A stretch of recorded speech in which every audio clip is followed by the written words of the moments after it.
Hello everybody. Our today's topic is consideration. The Indian Contract Act 1872 part 2। Part 1 में अपन ने section 2D की बात की। 2D डेफिनेशन देता था जो ब्रीफ में, इन अदर वर्ड्स क्या था, डूइंग और नॉट डूइंग। नॉट डूइंग के लिए क्या वर्ड लगा था, abstaining. doing or not doing something at the desire of promiser, that is consideration। Latin wording में क्विड प्रो क्यू की बात की अपन ने, something in return, something in return, in return. और अपन ने देखा give and take. Give and take ही क्या है, कंसीडरेशन। यानी एक के लिए क्या है, डेटरमिनेंट, दूसरे के लिए क्या है, बेनिफिट। वही चीज जब दूसरे के लिए डेटरमिनेंट तो पहले के लिए क्या है, बेनिफिट। ये अपन ने लास्ट क्लास में डिस्कस किया। Eight the desire of promisor, ये क्या था, प्रोमिसर के कहने से कोई काम हुआ हो ना तो only then you can ask for consideration. Shoe polish कर दी किसी ने voluntarily, he can't claim amount from the person, क्योंकि वो उसकी इंटेंशन पे नहीं हुआ। Who is owner of the shoes, उससे आप नहीं ले सकते। और consideration must move from promisee और any other person on behalf of promisee. यानी मैंने बताया था स्टूडेंट की फीस पेरेंट्स देंगे तब भी टीचर बाउंड है।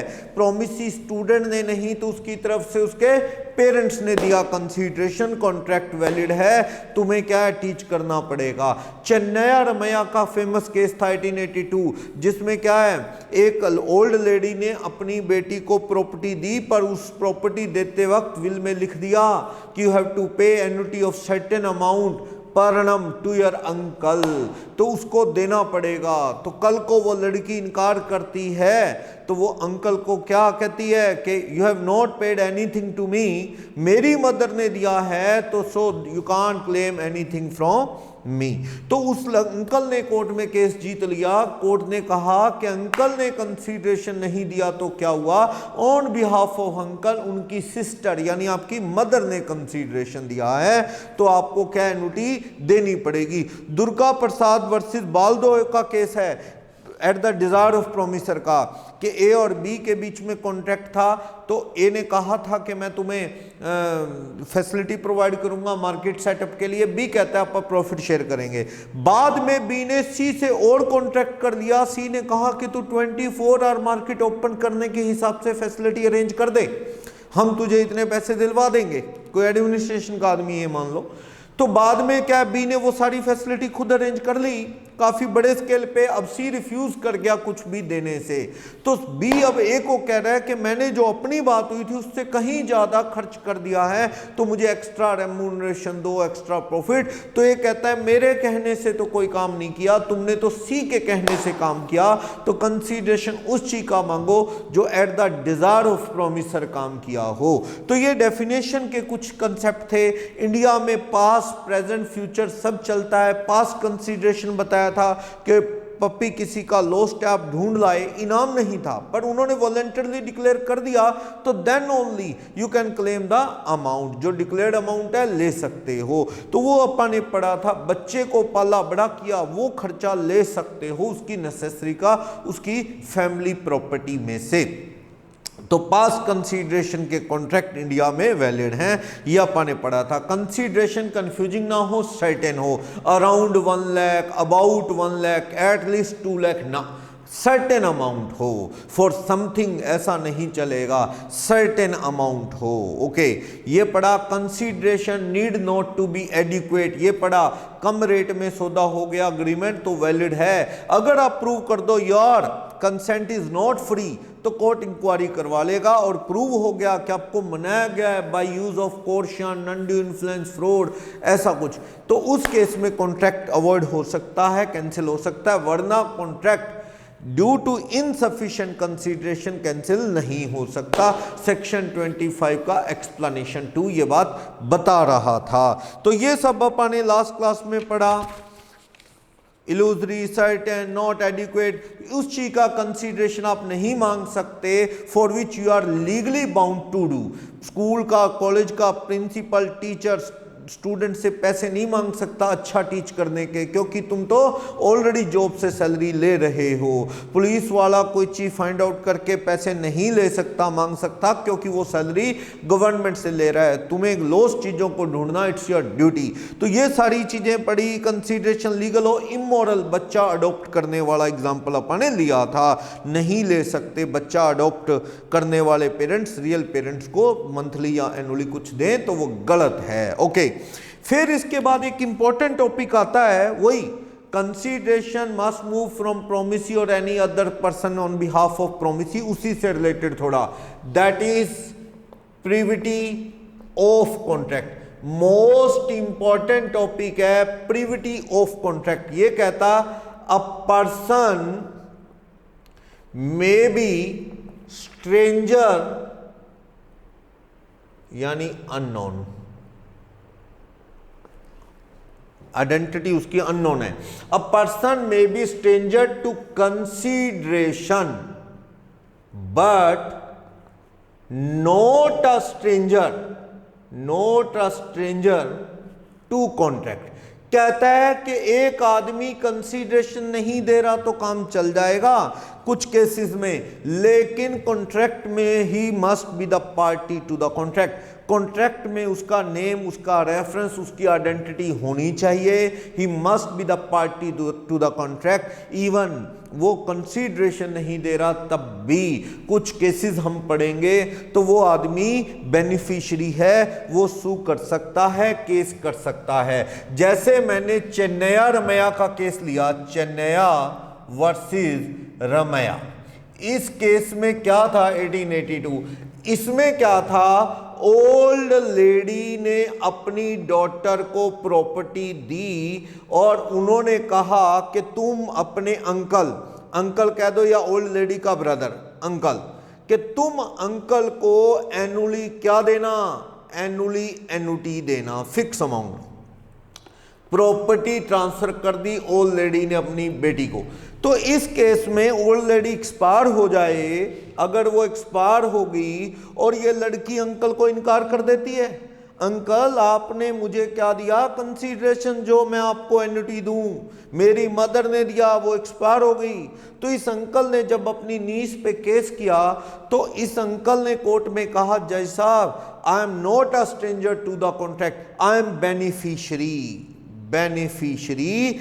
आप देखो मेरी सिस्टर ने अपनी बेटी को प्रॉपर्टी दी, उस अग्रीमेंट में लिखा, विल में लिखा कि you have to pay certain amount per annum to your uncle as a annuity, तो वो दे नहीं रही। तो कोर्ट ने माना कि अंकल कंसीडरेशन कोई दे रहा है, consideration on behalf of uncle is paid by lady, और लेडी, उसकी सिस्टर ने दिया ना आपको प्रॉपर्टी, इसकी तरफ से इसने नहीं दिया डॉटर को, तो क्या हो गया, कंसीडरेशन इसने नहीं दिया अपनी नीस को, लेकिन ये बेनिफिशियरी है, कॉन्ट्रैक्ट के लिए अनजान नहीं, कॉन्ट्रैक्ट में इसका नाम है।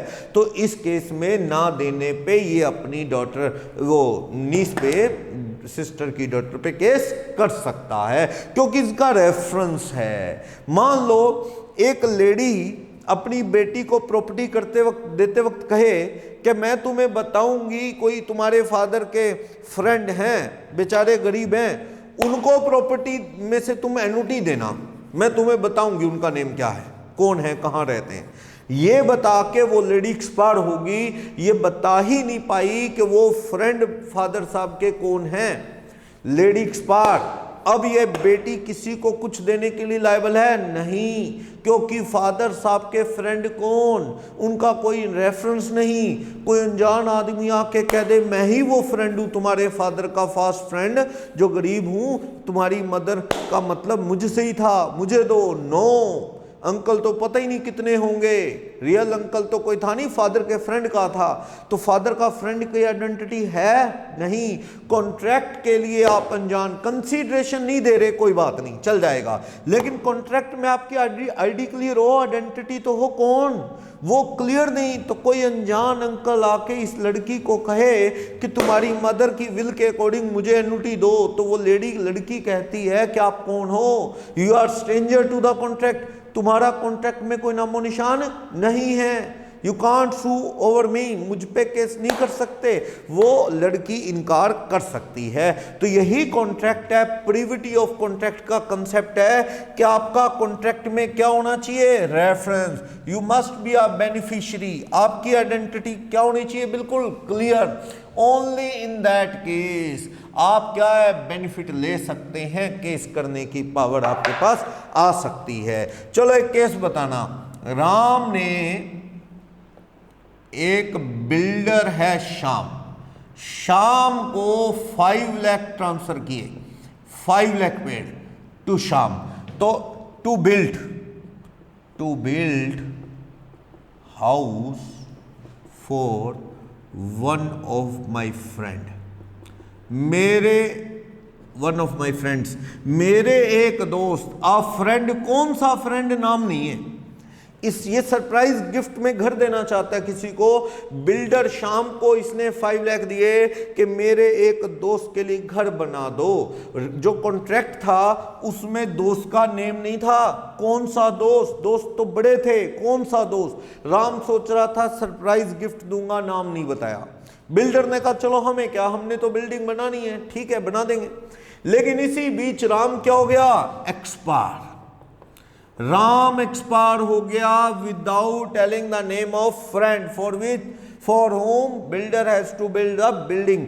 तो किसके लिए बिल्डिंग बनानी है ये बताए बिना राम एक्सपायर्ड। तो इस केस में ये देखो, क्या ये कोई दोस्त है, अनिल आके शाम पे केस कर देता है, कहता वो दोस्त मैं ही हूं, मुझे बिल्डिंग बनाओ। क्या अनिल बिल्डिंग बना के दो, क्या अनिल केस कर सकता है शाम पे? नहीं। शाम कहता तू कौन है, कौन सा दोस्त तो पता ही नहीं कितने होंगे, तेरा नाम ही नहीं है कहीं। तो यस, शाम पे कोई भी दोस्त आके केस नहीं कर सकता। वजह उसकी यह है कि वो जो दोस्त अनिल सुनील जो भी कह रहा हूं, they all are stranger to contract. Contract में उनकी कोई आइडेंटिटी नहीं, रेफरेंस नहीं। दे कांट सू शाम for the construction of house.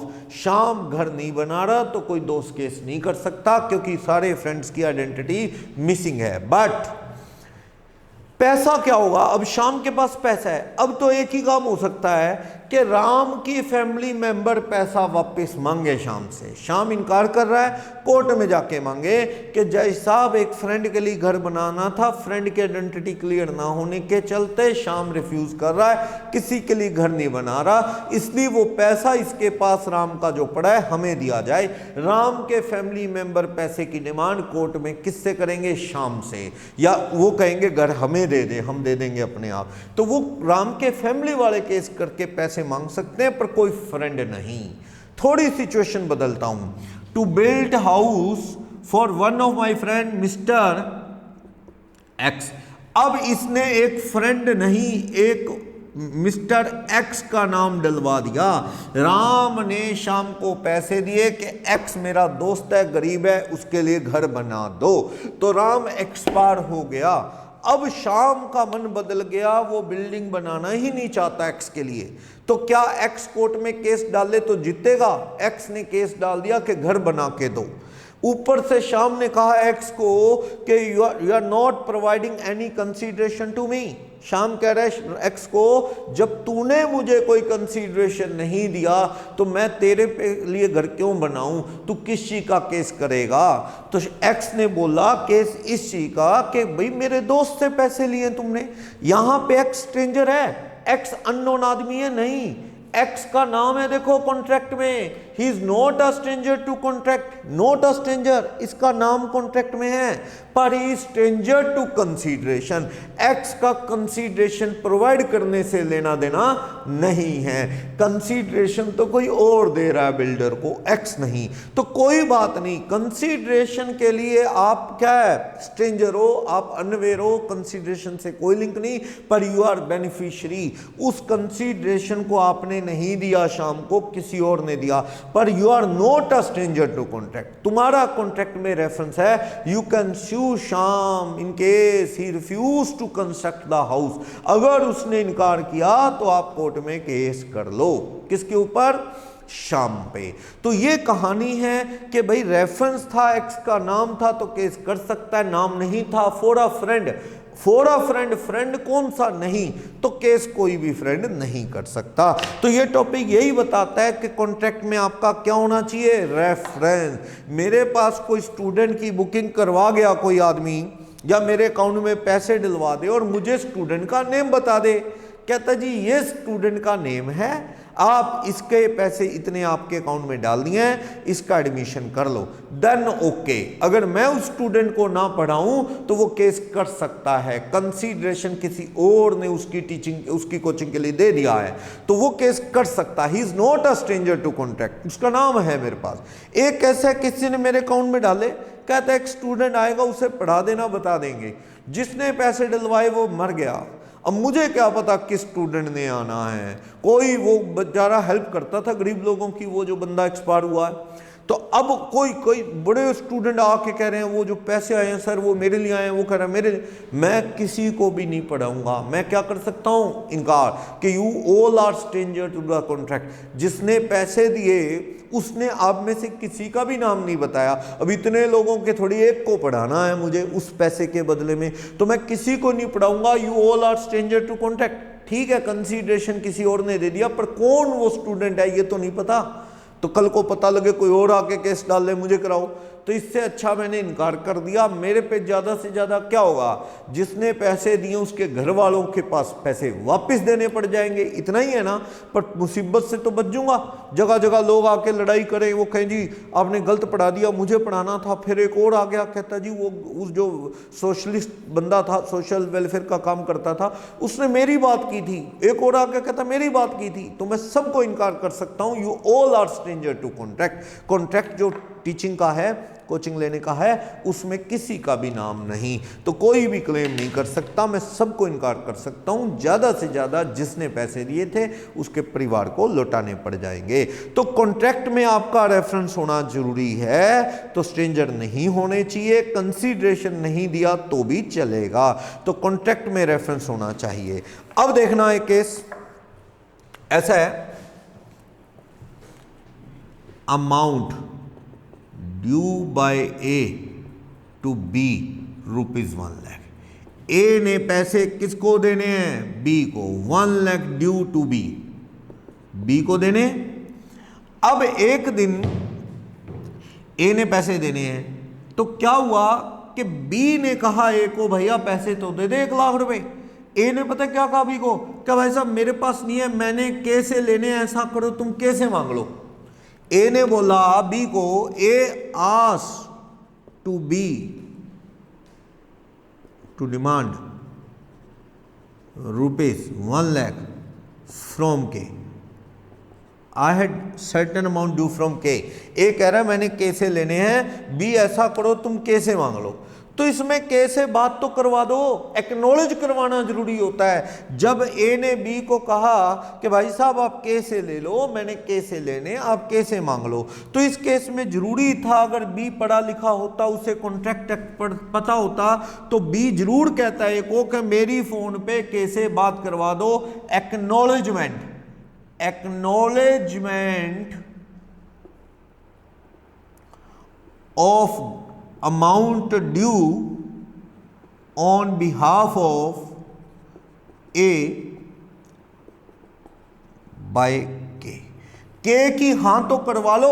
ए ने कहा तुम कैसे ले लेना, बी ने कहा चलो कैसे ले लूंगा, बात ही नहीं करवाई, हाँ ही नहीं करवाई। कम से कम कॉन्फ्रेंस पे लेके फोन पे बात तो कर लेते, के कह देता क्योंकि ए मैं तुम्हारी जगह बी को दे दूंगा, देन ओके। अगर मान लो बात करवा दी होती, के कहता हूं कि ए मैं तुम्हारी जगह बी को दे दूंगा, बी कहता हूं कि मैं के से ले लूंगा, अब ये बीच में से आउट हो जाता, कॉन्ट्रैक्ट इनका हो जाता। अगर के ना दे तो बी के पे केस डाल पाता, लेकिन मैं कह रहा हूं कि एक्नॉलेजमेंट हुई नहीं। ए ने बी को कहा कि तुम डिमांड किससे करो, के से। एक दिन बी आया demanding ₹1 lakh, B is demanding ₹1 lakh from K, but K refuses to pay। इनकार कर रहे के, कहता है नहीं मैं नहीं देता। इस केस में क्या B के पे केस कर सकता है? B can't sue K, क्योंकि ये प्रिविटी ऑफ कॉन्ट्रैक्ट का केस लग गया। के कहता है तुम कौन हो, बी को कहता है कि तुम कौन हो, के कहता है जी मैं क्या है, मैं तो ए से लेने थे, ए ने तुमसे लेने थे, इसलिए क्या है मैं ए ने कहने पे मैं तुमसे लेने आ गया। के कहता नहीं, वो मैथमेटिक्स में होता है ना, A equal to B, B equal to C, hence A equal to C. तो वो कह रहा है के बी को, कहता मैथमेटिक्स की इक्वेशन ना समझाओ कि भाई तुमने लेने ए से, ए ने लेने के से, इसलिए बी तुम के से मांग लोगे। नो, तुम क्या है अपने मांगो ए से, ए को वो मांगे मुझसे, तुम फालतू की डिबेट ना करो। और बी गालियां देनी शुरू कर देता है, कहता कैसे नहीं देता, मैं लेके जाऊंगा ये वो। लोगों ने बी को समझाया भैया के स्ट्रेंजर, के तुम्हें जानता ही नहीं, के का कॉन्ट्रैक्ट जो तुमने आपस में बात की, के से बात की, के ने हाँ की, के ने एक्नॉलेज किया कि हाँ दे दूंगा, नहीं ना, तुम फालतू में बी को कह रहे हो के से क्यों लड़ रहे हो। के इज नॉट लायबल टू पे टू बी, क्योंकि के is not the party of the contract. वो लायबल है ए को देने में, देता रहेगा, ए लड़े उससे, केस करे, लेकिन बी कांट स्यू के, बी के पे केस नहीं कर सकता, क्योंकि के इज स्ट्रेंजर टू कॉन्ट्रैक्ट। इसलिए कोई आपको ये बात कहे तो इसे एक्नॉलेजमेंट करवा लेना। अगर वो मान गया हाँ ठीक है दे दूंगा, देन ओके, ना देते फिर कोर्ट में खींच सकते हो। तो ये था contract, privity of contract. A person may be stranger to consideration but not stranger to contract. लेकिन नेक्स्ट पेज पे इसके कुछ एक्सेप्शंस हैं। एक्सेप्शन क्या कि ये केसेस में चाहे रेफरेंस है या इनडायरेक्टली या नहीं है, पर ये सब केसेस में थर्ड पार्टी केस कर सकती है। Certain exception to contract, to concept, exception of privity of contract, यानी इन केसेस में third party has right to sue, case करने का राइट है। वो बिल्डिंग वाले में कह रहा था ना थर्ड पार्टी को नहीं, यहां कह रहा है कुछ केस हैं कि राइट है। वो केस कौन से हैं, चाहे वो कॉन्ट्रैक्ट में थोड़ा बहुत रेफरेंस है चाहे बिल्कुल भी नहीं, पर इन सब केसेस में राइट है। फर्स्ट, पेज नंबर 5 डाउनलोड कर लें। First of all, you have to download all the notes PDF attached in the description. Then after you will be able to understand the whole concept. तो चलो, that is beneficiary of trust. Trust, विश्वास, किसी ने दूसरे पे faith करके किसी को कुछ दिया। ए कहीं बाहर जा रहा था, उसने अपने नेबर में कोई आदमी है बी, ए ने बी के नेबर में जो पर्सन है बी नेबरहुड में, उसको क्या है गोल्ड दे दिया, गोल्ड फॉर सेफ्टी। ये बाहर जा रहा था तो इसने गोल्ड दे दिया बी को। इसके घर वालों को भी पता है ये बात कि गोल्ड कहाँ रख दिया है, एक पाउच बना के बी के घर के पीछे से चोरी ना हो जाए।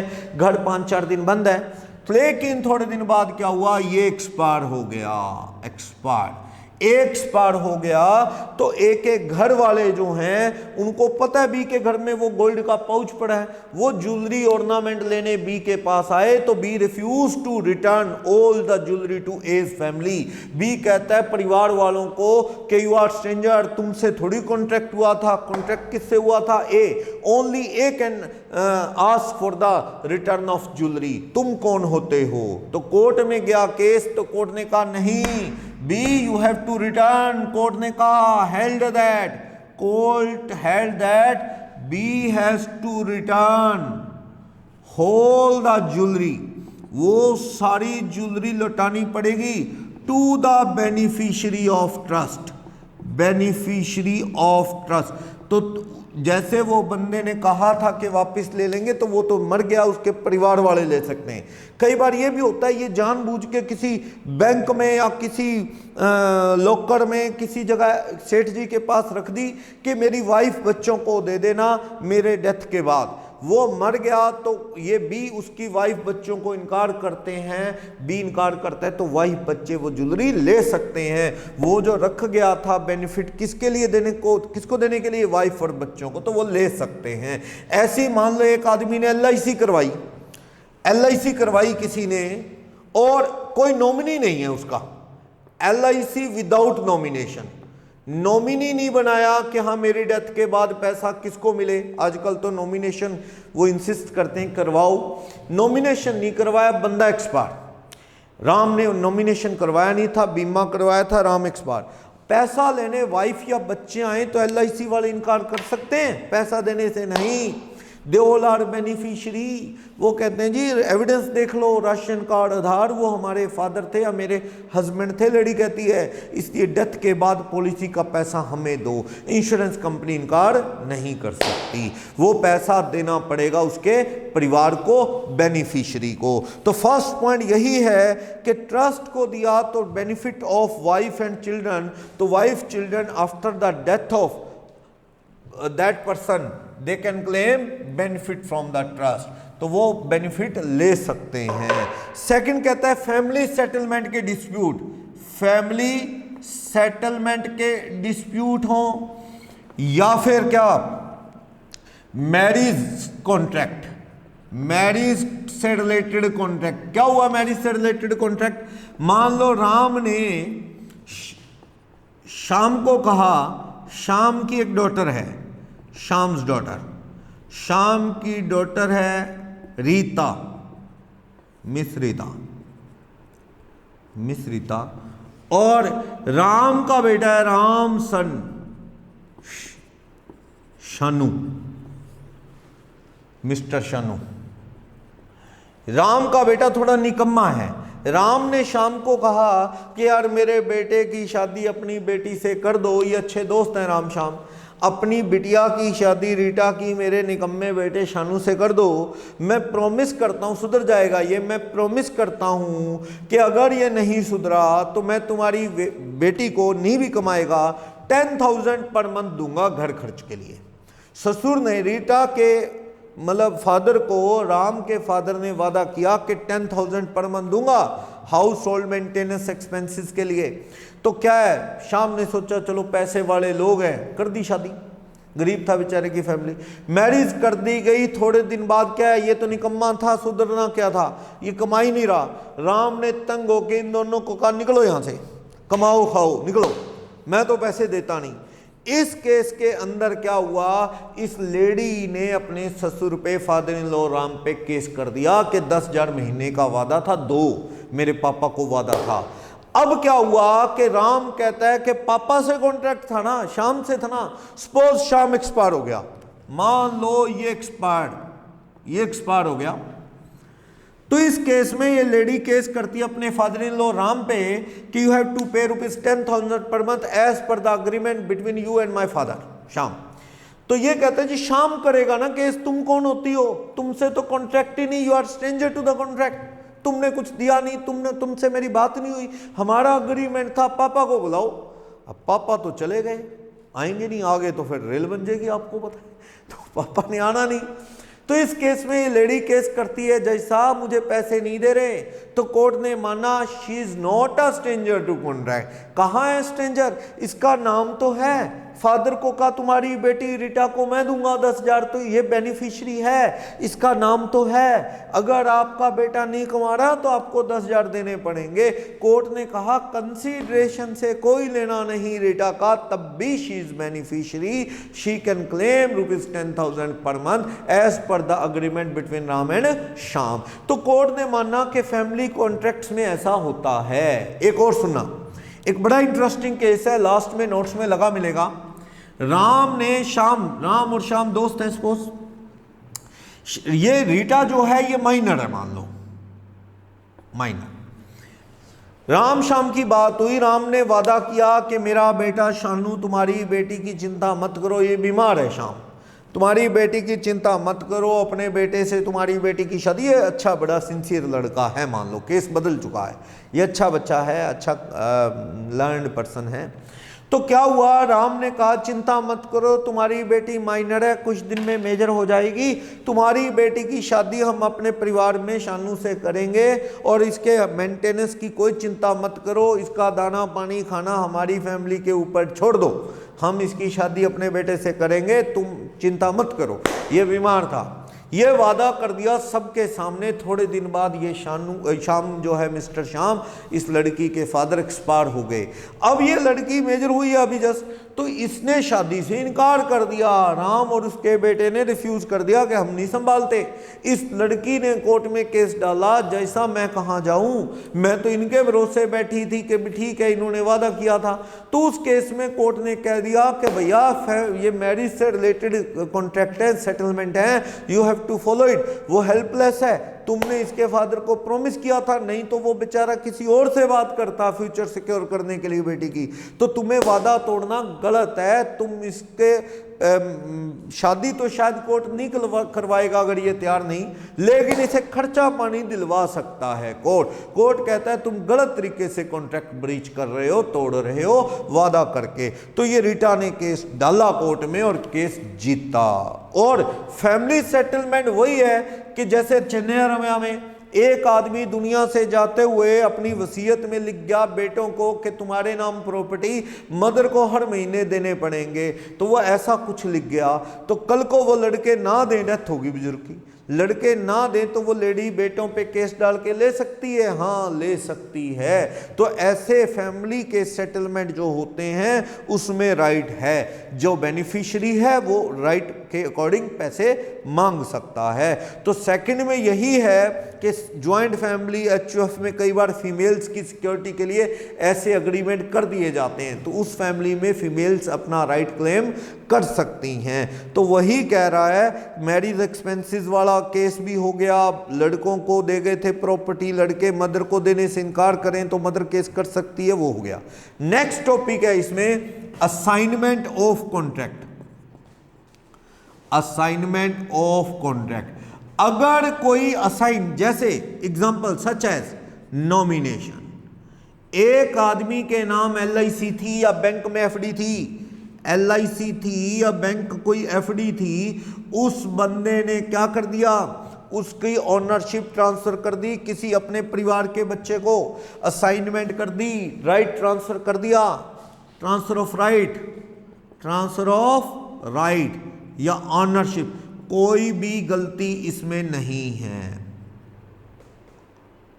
ओनरशिप क्या हुआ, एक आदमी ने अपनी एलआईसी क्या अपने बेटे के नाम ट्रांसफर कर दी, तो क्या गलत है, पेपर पे साइन कर दिए, बेटा और रिलेशन बता दिया भी बेटा है, नेम लिख दिया, सब लिख दिया, एज लिख दी, उसके नाम कर दी, कल को वो बंदा एक्सपायर हो जाए तो एलआईसी से बेटा मांग सकता है, yes he is nominee, assignment किया उसने ये, और ऐसी बैंक एफडी कर दी तो बैंक वालों से जो नॉमिनी है वो मांग सकता है। तो असाइनमेंट ऑफ कॉन्ट्रैक्ट में क्या है, इस तरह के राइट हैं। लेकिन जो आम कॉन्ट्रैक्ट है ना, जनरल कॉन्ट्रैक्ट जो हैं, general contract must be assign with the consent कह लो या एक्नॉलेजमेंट कह लो, एक्नॉलेजमेंट ऑफ अदर पार्टी, दूसरी पार्टी की कंसेंट से एक्नॉलेजमेंट से ही ट्रांसफर होने चाहिए, ऐसे नहीं।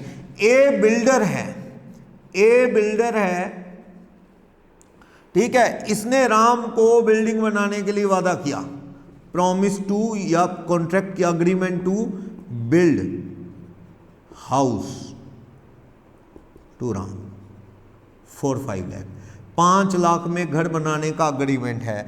अब बिल्डर ए नहीं चाहता, वो बिजी है, वो क्या करता है, राकेश एक अनदर बिल्डर है, एक और बिल्डर है, राकेश को कह देता है कि यार तू बना दे यार राम के लिए घर, तू ले लेना 5 लाख रुपए।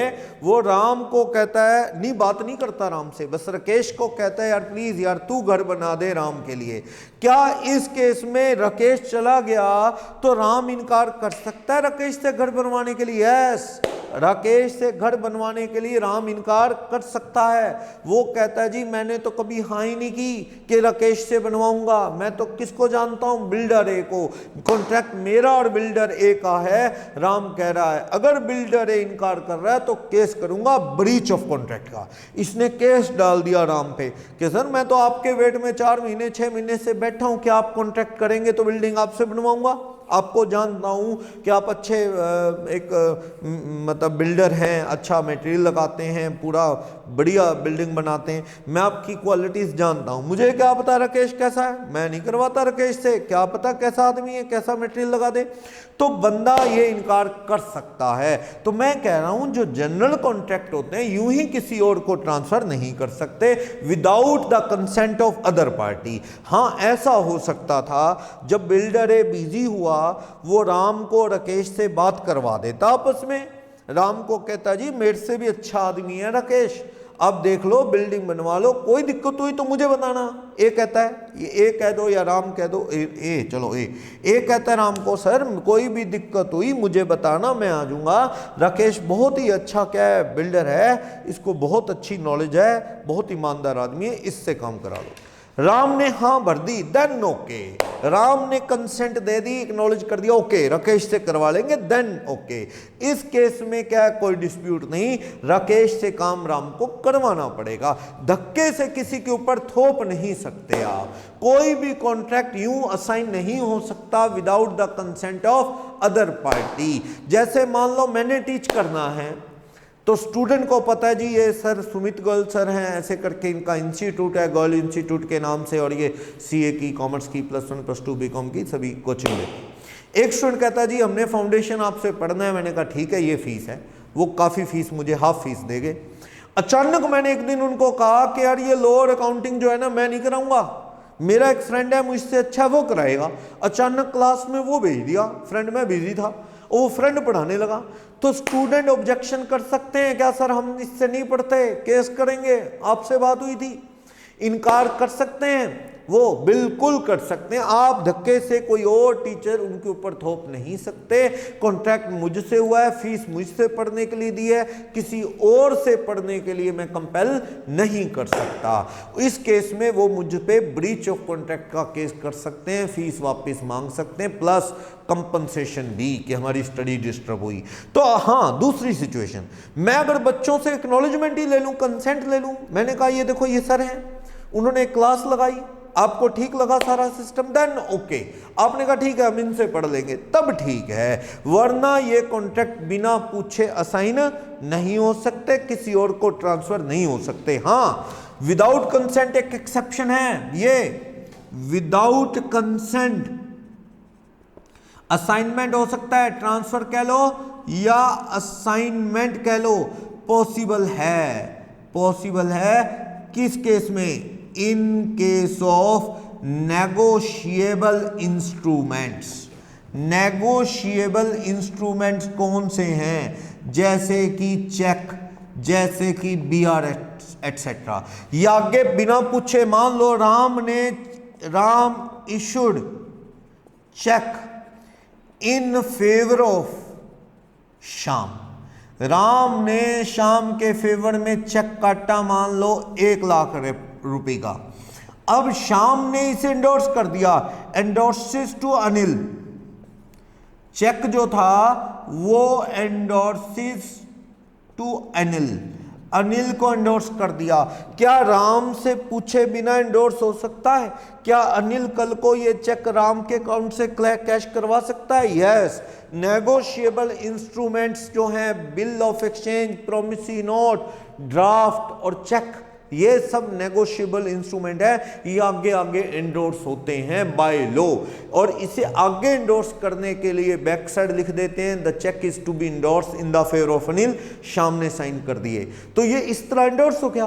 क्या आराम से पहले परमिशन लेनी पड़ेगी कि एंडोर्स करने? नहीं, ये बिना पूछे भी एंडोर्स हो सकते हैं। आपसे पैसे लेने ड्यू डेट पे आपके बैंक से अनिल आ सकता है, आप ये नहीं कह सकते कि अनिल मैं तुम्हें जानता नहीं। अनिल कहता जानने की जरूरत भी नहीं, पैसे दो, ले सकता है वो बैंक के थ्रू आपसे पैसे, यानी बिना कंसेंट से भी आगे चेक ट्रांसफर हो सकते हैं, because it is negotiable instrument. और 1881 नेगोशिएबल एक्ट के अंदर ये रिस्ट्रिक्शन लग ही नहीं सकती, आगे ट्रांसफर हो सकता है। तो subject to certain exception, negotiable numerical पढ़ेंगे आप अकाउंटिंग में, और इंटर 1 में आप नेगोशिएबल इंस्ट्रूमेंट एक्ट पढ़ेंगे। तो कुछ चेक होते हैं अकाउंट पे ही, वो आगे एंडोर्स नहीं हो सकते, वो एक्सेप्शन है, वो आगे पढ़ेंगे। फिलहाल यहाँ पे ये रूल असाइनमेंट का खत्म, यानी assignment of contract without the consent of other party नहीं हो सकता, लेकिन कुछ एक्सेप्शन है, जैसे नॉमिनेशन फ्री हो, आप किसी को बना सकते हो नॉमिनी या एफडी का, तो बिल्कुल सामने वाले को मानना पड़ेगा। नेगोशिएबल भी आगे जा सकते हैं, वरना कोई भी कॉन्ट्रैक्ट बिना सामने वाले की परमिशन से आगे असाइन नहीं हो सकते। तो ये एक्सेप्शन नंबर 3 था। और देखते हैं इसी में एक्सेप्शन क्या कह रहा है, यानी इसमें रेफरेंस है या नहीं। इसने क्लियर कर दिया एक्सेप्शन देके कि यस, ये पार्टीज जो हैं एंटाइटल्ड हैं, वो आप पे केस कर सकती हैं परफॉर्मेंस ना होने पे। ओके, तो ये था beneficiary of trust, family settlement, assignment of contract. Next है एस्टोपल और एक्नॉलेजमेंट। एस्टोपल और एक्नॉलेजमेंट। एस्टोपल होता है आपने शो किया, अग्री होने का दिखावा किया कि यस अग्रीड, तो बस भैया आपने एक्नॉलेज कर लिया, आपने दिखावा किया हाँ मंजूर है, एक्सेप्टेड। तो वो समझो आपका कंडक्ट, आपकी बॉडी लैंग्वेज ये दिखा रही है कि आपको मंजूर है। सुनना है केस, रमन ले लो, रमन ने राकेश से ड्यू ₹1 लाख फ्रॉम राकेश। रमन ने राकेश से कितने पैसे लेने हैं? 1 लाख रुपए। बार बार कहने पे भी राकेश नहीं दे रहा। एक दिन रमन ने धमकी दी, डराया कि आज शाम तक लाख रुपए आ जाना चाहिए, नहीं तो अच्छा नहीं होगा। राकेश को रमन ने धमकाया। अब राकेश डरा हुआ फिरता है। राकेश मान लो पहले सलाम मारता था, बेचारा डरा फिरता है, अभी पैसे के लिए धमकी मिली है, ना दिए तो अच्छा नहीं होगा, शाम तक कहाँ से लाऊं। राकेश का एक अच्छा पैसे वाला दोस्त है अनिल। अनिल कौन है? राकेश का फ्रेंड है अनिल। राकेश घबराया फिर रहा है। अनिल ने देखा राकेश को क्या हो गया, भी क्यों ये परेशान है। इसको पता लगा सारी बात के लाख रुपए ऐसे करके रमन मांग रहा है और ये इसके पास इंतजाम नहीं, तो डरा हुआ है। क्या करता है अनिल, जाता है रमन के पास, रमन को कहता है भैया ये लो 70,000 ऑफर्ड टू पे on behalf of Rakesh. Anil ने कहा लाख रुपए में से यार 70,000 मेरे पास हैं, तुम ले लो, 70,000 80,000 जो भी है, मान लो 80,000 है, 80,000 ले लो, ठीक है, बाकी के 20 मैं दे दूंगा, नहीं तो राकेश दे देगा, ये लो 80। अब रमन चाहता तो इनकार कर सकता था कि मैं तुमसे क्यों लूं, मैं तो राकेश से लूंगा, पूरे लूंगा, लेकिन रमन ने वो पैसे पकड़ लिए। रमन ने 80,000 अनिल ने जो ऑफर किए accepted ₹80,000 accepted by Raman. Raman ने वो 80,000 पकड़ लिए। ये पैसे पकड़ लेना एस्टोपल दिखावा करता है कि तुम्हें वो मंजूर है 80,000। ये आपका बिहेव 80,000 को पकड़ लेना किससे? अनिल से। ये प्रूव करता है, शो करता है, तुम इनकार नहीं कर सकते कि पैसे राकेश से 80 आ गए हैं, 20 रह गए हैं। क्या हुआ? 80 पकड़ लिए। अनिल क्या है? Abroad, go outside India, India के बाहर चला गया फॉर 3 मंथ्स, लंबे टाइम के लिए इंडिया के बाहर चला गया पैसे देके। एक दिन रमन को राकेश मिलता है घूमते फिरते, राकेश को भी पता लग गया ऐसे मेरे दोस्त ने दे दिए। ये पास से निकलता है राकेश रमन के, और ये सलाम नहीं मारता, ये नमस्ते भी नहीं बुलाता रमन को। गुस्सा है राकेश को, रमन को बहुत गुस्सा आता है। कल को तो साफ साफ क्या कर नमस्ते मारता था, पैसे देने थे, अब 80,000 आ गए तो ये अकड़ रहा है, सलाम भी नहीं बोला, पास से निकल गया। इसे गुस्सा आया, रमन जाके घर में राकेश को फोन करता है, शाम तक 1 लाख दे दो नहीं तो अच्छा नहीं होगा। अब राकेश कहता कौन से 1 लाख, 20,000 सारे रह गए, 80 तो मेरा दोस्त कौन अनिल देगा। रमन तंग करने के लिए क्या कहता है वो मैं वापस दे दूंगा अनिल को 80,000। उसको पता है रमन को कि ये फौरन चला गया, जब आएगा तब की तब देखेंगे, एक बार तो इसका खून चूसो, परेशान करो। वही बच्चों वाली बात कि तूने तो नहीं दिए मुझे 80,000, मेरे को तो किसने दिए, अनिल ने, मैं तो उसके वापस करूंगा, तू मेरे को लाख दे। रमन कहता है ये क्या बात हुई, आपने ले लिए ना, कहना ना वो वापस करूंगा। गलत बात। लोग कहता है स्टॉपल या एक्नॉलेजमेंट, आपके पैसे पकड़ लेना दिखावा करता है कि you have accepted ₹80,000 on behalf of Rakesh from Anil, Anil से तुमने लेके राकेश की तरफ से एक्सेप्ट कर लिए हैं। तो for balance amount 20,000 can be asked by Raman to Rakesh. तो रमन राकेश से 20,000 मांग सकता है, तुम्हारा बिहेव प्रूव करता है you have accepted the amount, इनकार आप नहीं कर सकते। तो ये एक्नॉलेजमेंट एक्स्टॉपल है। जैसे मैंने कहा था कि मेरी जगह मेरा फ्रेंड क्या है, रजत पढ़ाएगा तुम्हें लो, तो आपसे मैंने पूछा, आपने कंसेंट दे दी, कहते ओके सर, पढ़ते रहे, बाद में जब सिलेबस हो गया आप कहते सर आपने तो पढ़ा ही नहीं, आपने तो कहा। भैया अब नहीं कुछ होता, जब वो 1 बार आए 2 बार आए तो मैंने पूछा बीच बीच में, इट्स ओके सब ठीक है, आप तभी बोलते। पढ़ते रहे वो टीचर पढ़ाता रहा। अब आप कह रहे हो जी आपने नहीं पढ़ाया, अब कुछ नहीं हो सकता, आपको क्या है फीस वापस इस तरह नहीं मिल सकती, तभी ऑब्जेक्शन करना चाहिए था। ओके, तो एक्नॉलेजमेंट दे दी थी आपने, आप बैठे हो, वो पढ़ा रहा है, रेगुलर क्लास लगा रहा है वो फ्रेंड, तो इसका मतलब एस्टोपल आपका बिहेव प्रूव करता है कि you have accepted the Rajat sir as your law teacher, तो आप यू कांट रिफ्यूज नाउ, आप इनकार नहीं कर सकते। तो यही एग्जाम्पल पॉइंट नंबर 4 में दे रखा है, जो मैंने ये एग्जाम्पल लिया, नेम बदले गए हैं बस। Next, covenant running with land. 5th, covenant running with land. Covenant का मतलब होता है चार्ज वगैरह, चार्ज लोन। आप कोई प्रॉपर्टी जानते हुए भी खरीद रहे हो कि इस पे लोन है। मान लो मैंने क्या किया, डीडीए के अंदर एक फ्लैट है किसी का, वो खरीदना, और I am well aware about that there is loan of ₹5 lakh on that flat. तो ये किसी बैंक का उस फ्लैट पे लोन है 5 लाख का, although I was aware about that, मैंने ले लिया। तो इस केस में जो सामने वाला बैंक है वो 5 लाख मुझसे बाहर से मांग सकता है। तुम्हें पता था कोविनेंट मतलब चार्ज या लोन है उस घर पे, देन ऑल्सो आपने खरीदा, तो इट मीन तुम उस लोन के साथ ही घर खरीदना एक्सेप्ट कर रहे हो, तो you have to pay the amount of loan, मुझे लोन देना पड़ेगा, अगर ये जानते हुए भी कि लोन है।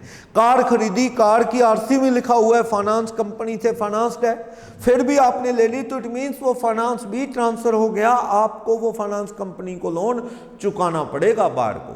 लेकिन अगर मैं ये प्रूव कर दूं कि भाई डॉक्यूमेंट पे कुछ है ही नहीं लोन की बात, कोई चार्ज ही नहीं है, कोई कागजों में कार की रजिस्ट्री आरसी पे नहीं है, मुझे बताया भी नहीं गया, कोई एविडेंस भी नहीं कि इसके ऊपर कोई लोन है, मुझे बेच दी गई property, sir I was totally unaware about the existence of any charge over the property. उस प्रॉपर्टी पे कोई लोन की मुझे बताया नहीं गया, कोई खबर नहीं, कोई डॉक्यूमेंट में नहीं दिख रहा। इस केस में सर मैं क्यों लायबल हूं? सही कह रहे हो आप, उस केस में फ्रॉड है। अगर इस केस में अगर वो इन्फॉर्म नहीं किया गया तो लोन कौन चुकाएगा? बार नहीं, सेलर, जिसने प्रॉपर्टी बेची उसने फ्रॉड किया, लोन की बात छिपा के प्रॉपर्टी बेची, तो seller is liable to redeem the whole amount of debt to the bank. पूरा कर्ज कौन चुकाएगा? सेलर। तो ये है कोविनेंट रनिंग विद लैंड। बार को पता था लोन है तो बार लायबल भरेगा वो लोन, बार से छिपाया गया, फ्रॉड हो किया करके बेची, तो कौन लायबल है? Seller. Next, contract made by agent.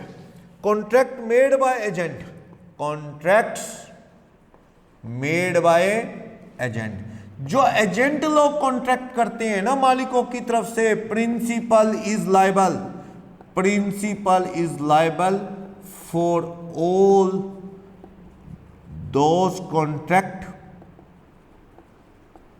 जो किसने किए, विचार अग्रीड बाय एजेंट। भैया आपकी कंपनी के एजेंट है, एजेंट कॉन्ट्रैक्ट कराए, एजेंसी के एजेंट, मान लो दिल्ली में एक ABC ट्रेडर नाम से एक बड़ा होलसेल हाउस है, ग्रोसरी शॉप है या ग्रोसरी शॉप का होलसेलर है, उनके एजेंट जाके बुकिंग कराए कि हाँ जी हाँ हम दे देंगे, आटा इस रेट में दे देंगे, बुकिंग कराए, तो भैया प्रिंसिपल इनकार नहीं कर सकता। वो कहता है I am stranger to contract, मुझे नहीं पता क्या कॉन्ट्रैक्ट हुआ। भैया तुम्हारे एजेंट ने जो कॉन्ट्रैक्ट कर लिया समझो तुम्हारी तरफ से कर लिया, तुम ये नहीं कह सकते हमें नहीं पता क्या कॉन्ट्रैक्ट है। एजेंट जो कॉन्ट्रैक्ट करता है बिजनेस रूटीन के, उसके लिए प्रिंसिपल लायबल होता है। अगर वो आटा बुक कराए, मान लो 20 रुपए किलो 1000 kg बुक कराए 20,000 का, तो आपको वो आटा देना पड़ेगा 20,000 का। लेकिन हाँ एजेंट के उन कामों के लिए आप लायबल हो जो बिजनेस रूटीन में किए हो। मान लो एजेंट प्रॉपर्टी बेचने का सौदा कराया हमारी प्रॉपर्टी का, हम लायबल नहीं, क्योंकि वो एजेंट ग्रोसरी शॉप के सामान के लिए है, प्रॉपर्टी के लिए नहीं। खरीदने के सौदे कराया, नो। अब एक कंपनी का पीएन कह दे किसी को कि शेयर इशू करवा दूंगा तुम्हें पक्का इस रेट में, तो क्या पीएन के कहने से कंपनी लायबल हो जाएगी? नहीं। वो एजेंट है क्या कंपनी का शेयर इशू करने के लिए? नहीं। तो ऐसे प्रॉपर्टी के लिए एजेंट नहीं, वो तो ग्रोसरी गुड्स को बेचने के लिए एजेंट हैं। तो वो उन और कोई कॉन्ट्रैक्ट करें बिजनेस रूटीन से अलग, तो उसके लिए प्रिंसिपल लायबल नहीं फॉलो करने के लिए, वरना बाकी रूटीन के कॉन्ट्रैक्ट फॉलो करने के लिए प्रिंसिपल लायबल है। तो ये कुछ एक्सेप्शन है। स्ट्रेंजर टू कॉन्ट्रैक्ट आप नहीं कह सकते। फैमिली सेटलमेंट या मैरिज के अग्रीमेंट हैं, वही दुल्हन को वादा किया वो, या बेनिफिशियरी ऑफ ट्रस्ट है, या असाइनमेंट हुआ है एक्नॉलेजमेंट के साथ, या डेट एक्सेप्ट कर लिया गया है, आप क्लेम नहीं कर सकते। जमीन पे लोन है, ये जानते हुए भी खरीदी, आपको देना पड़ेगा। आप ये नहीं कह सकते लोन मैंने तो नहीं लिया। भैया जमीन ली तूने जिस पे कर्ज है, ये जानते हुए कि इस पे लोन है, तो तुझे देना पड़ेगा। अगर तुझसे छिपाया गया तो बच सकते हो। एजेंट ने जो कॉन्ट्रैक्ट किया बिजनेस रूटीन में on behalf of principal, principal को वो फॉलो करना पड़ेगा, उसको उसके अकॉर्डिंग क्या है सामान डिलीवर करना पड़ेगा। तो ये प्रिविटी ऑफ कॉन्ट्रैक्ट के क्या थे? Exception. A person may be stranger to consideration but not stranger to contract. तो third party can sue other, कर सकती है इन सब केसेस में। अब चलता हूं मैं चैप्टर के लास्ट टॉपिक पे, नो कंसीडरेशन नो कॉन्ट्रैक्ट। अब आइए बेसिक रूल पढ़ते हैं ना, सेक्शन 10 में भी पढ़ा था, क्लास 1 लगाओ आप, essentials for the validity of contract, तो उसमें था consideration must B existed. 2D definition पढ़ी थी। कंसीडरेशन क्या है? डूइंग और not doing something at the desire of promisor. तो कंसीडरेशन नहीं तो कॉन्ट्रैक्ट भी नहीं, ये जनरल रूल था। पर सेक्शन 25 एक्सेप्शन बता रहा है, एक्सेप्शंस टू अबव रूल। मतलब means, it means following are some exceptional cases in which contracts are valid even without consideration। Consideration नहीं तो भी कॉन्ट्रैक्ट वैलिड होगा, उन सिचुएशंस की बात पार्ट 1 में इसी कंसीडरेशन में मैंने ब्रीफ में बता दिया था। ये सारा टॉपिक इन कॉन्ट्रैक्ट में कंसीडरेशन नहीं तब भी वैलिड। तो पहला था 25(1) सेक्शन 25 सब सेक्शन 1 क्या कहता है? Contract in love and affection, love and affection में किए गए वादे इवन विदाउट कंसीडरेशन वैलिड है, बट रिटर्न होने चाहिए, रिटर्न ऑन लीगल पेपर। आप कह सकते हो स्टैम्प पेपर पे होने चाहिए, इसे बोलते हैं रजिस्टर्ड। इफ रजिस्टर्ड, ये कॉन्ट्रैक्ट वैलिड है। लास्ट क्लास में भी बताया, बच्चे को फादर ने वादा किया कि ये एग्जाम पास कर ले, तुझे ये वाला नोट 10 मैं गैलेक्सी का ला दूंगा, गैलेक्सी नोट 10 सैमसंग का फोन ला दूंगा, नोट ला दूंगा, ये टेस्ट पास कर ले। बच्चे ने कहा कि ठीक है मैं पढ़ता हूं। बच्चा खूब पढ़ा, पास कर लिया उन्होंने। पापा को कहता है लाओ पापा सैमसंग का नोट 10 दो, तो पापा इनकार करें तो बच्चा केस कर सकता है? नहीं, because it is social agreement, इसमें कोई दम नहीं है, केस नहीं हो सकता। बट इसमें सीरियसनेस मान ली जाएगी अगर पापा किस पे लिख के दे दें, एफिडेविट पे, नोटरी से लिखवा दें, स्टैम्प पेपर पे, लीगल पेपर होता ना, it means by law registered हो गया वो वादा। अगर वो पेपर पे लिख के देने, बेटा ये ले लिख देता हूं, तू पास करेगा, ना दूं तो केस कर लेना, इस केस में ये कॉन्ट्रैक्ट वैलिड है। पापा इनकार करें वो चीज देने से बच्चे के पास होने पे, तो बच्चा केस कर सकता है।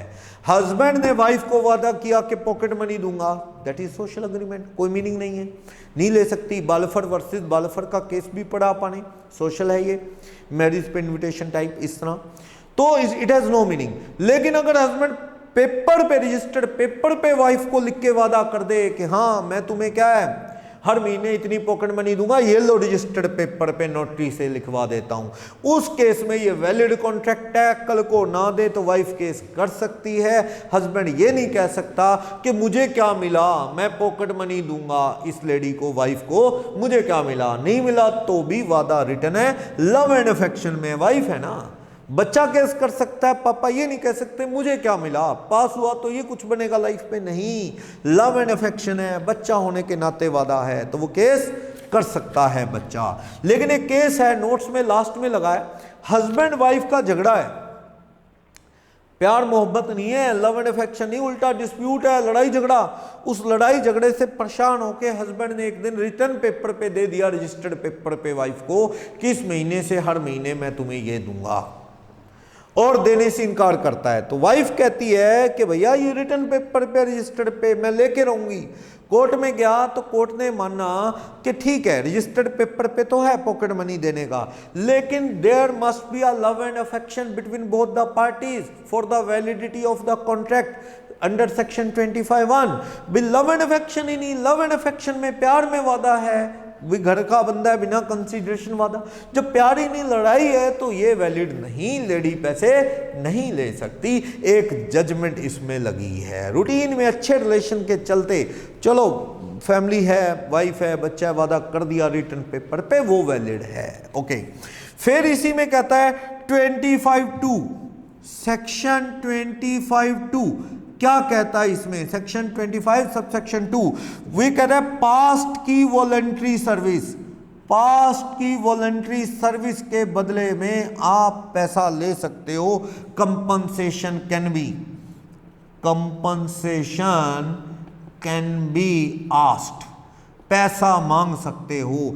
जैसे मैंने माइनर की क्या बताया था, माइनर की नेसेसरीज, माइनर की नेसेसरी के पैसे मांग सकते हो। बच्चे को आपने पाला, अनाथ बच्चा कहीं मिल गया आपको मंदिर के बाहर, रो रहा था, आपने उठाया, पूछा, खूब ढूंढा, पुलिस में कंप्लेंट की, बच्चे के पेरेंट्स का नहीं पता लगा, तो बंदा सोचता है कि भी बच्चे का क्या करें, चलो पाल लेते हैं। उसे खिलाया पिलाया, पढ़ाया, कपड़े लेके दिए, अपने पास रखा, पर मन में इरादा ये है कि मैं तो खुद हैंड टू माउथ हूँ, इस बच्चे पे खर्चा करूँगा तो खुद के बच्चों को कैसे संभालूंगा, पर क्या करे, संभाल रहा है। इस मन में इरादे के साथ कि कभी इसके पेरेंट्स मिल गए तो शायद पैसा मिल जाए, नहीं तो देखा जाएगा ना सही, और इस दिल में इरादे के साथ बच्चे को पाल रहा है। यानी उसका ये इरादा क्या है, नॉन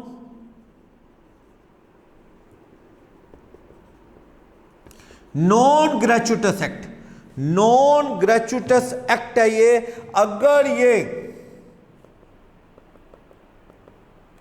ग्रेचुटस एक्ट होता, if it is gratuitous act, gratuitous act होता है अभी जैसे सोशल वेलफेयर पर्पस हो गया, सोशल वेलफेयर के इरादे से होता तो यू कांट आस्क मनी। जैसे by orphanage, maintenance of child, maintenance of orphan, boy. अनाथ बच्चे को कौन पाल रहे हैं? ऑर्फनेज वाले, अनाथ आश्रम वाले। अनाथ आश्रम तो दान चंदा सरकार की हेल्प से चलता है, वो बच्चे को पाल रहे हैं। कल को पता लग गया बच्चा किन का है, बड़े सेठों का है, पैसे वालों का है, वो बच्चा लेने आ गए, तो अनाथ आश्रम वाले कहेंगे हमारा इतना पैसा लगा, इसकी स्टडी पे, इसके खाने पे मांग सकते हैं? नहीं, दे कांट आस्क मनी, ये नहीं मांग सकते, ये ग्रेचुइटस एक्ट है। They can't ask maintenance expenses out of the property of that boy।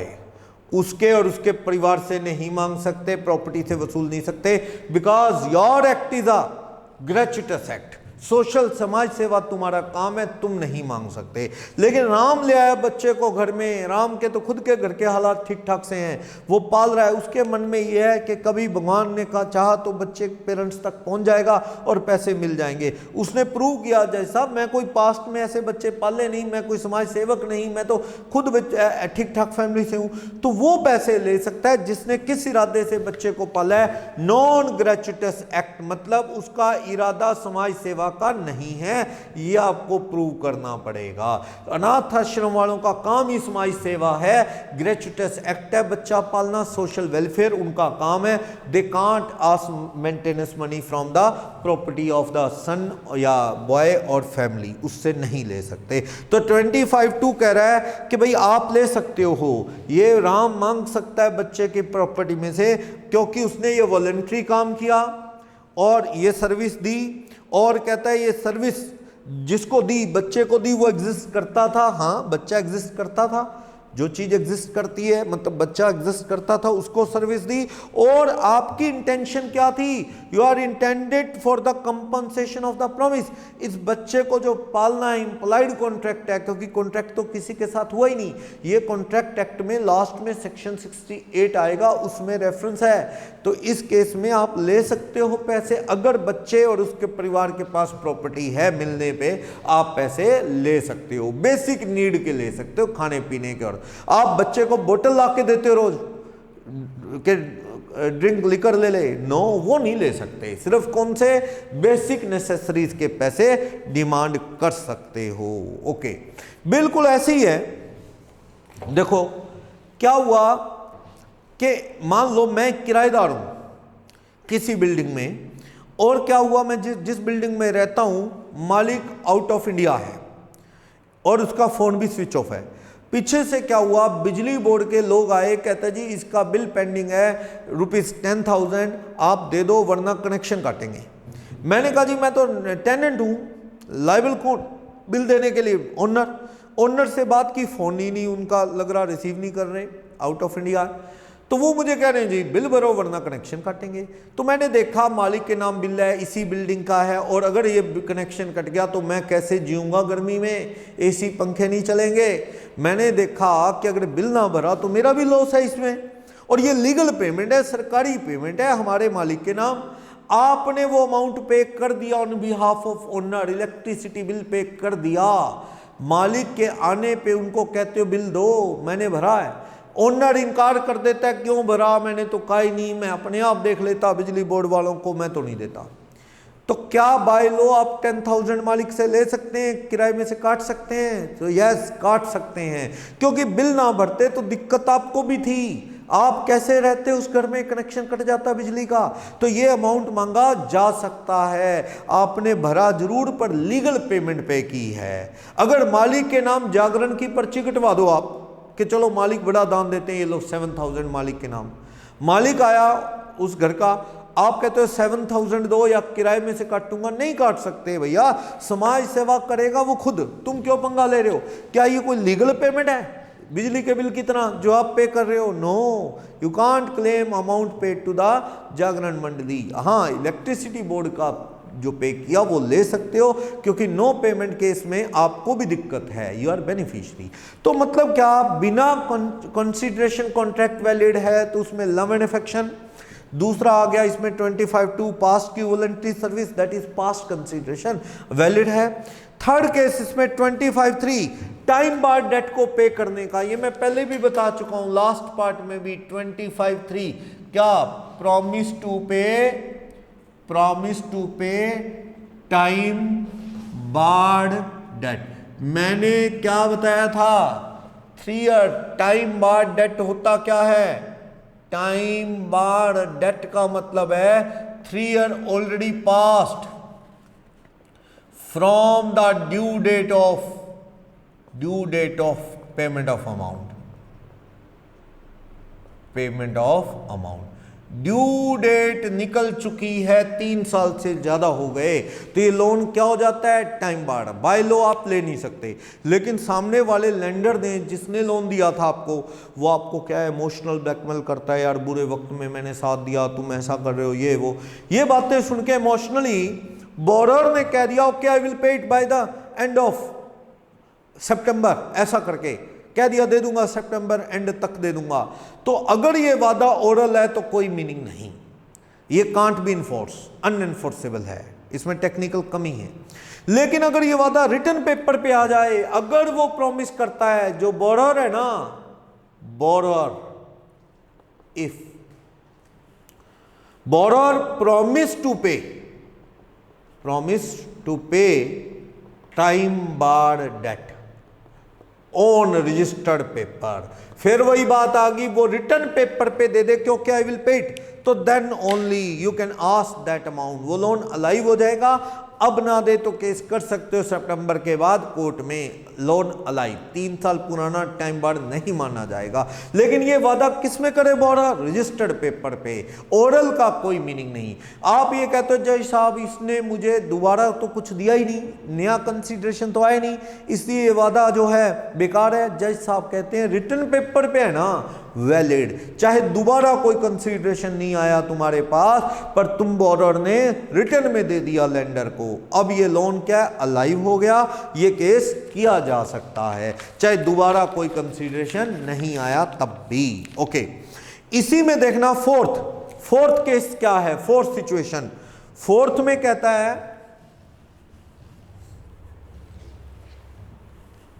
No consideration, no contract के एक्सेप्शन चल रहे हैं, लास्ट वीडियो में ब्रीफ में बताया था, अब डिटेल में बता रहा हूं। देखो, कंप्लीटेड गिफ्ट्स एक्चुअली मेड, जो गिफ्ट एक्चुअल में दे दिए गए हैं, या जिसको आप क्या बोलते हैं, कंप्लीटेड गिफ्ट्स। कहता है जो गिफ्ट दे दिए गए कंप्लीटेड गिफ्ट, वो वापस कभी नहीं आ सकते। क्या हुआ, राम ने, या चलो थोड़ा बदलता हूं, रिंकल ने रेनू को उसके बर्थडे पे ऑन बर्थडे गिफ्ट दिया रिस्ट वॉच गिफ्टेड।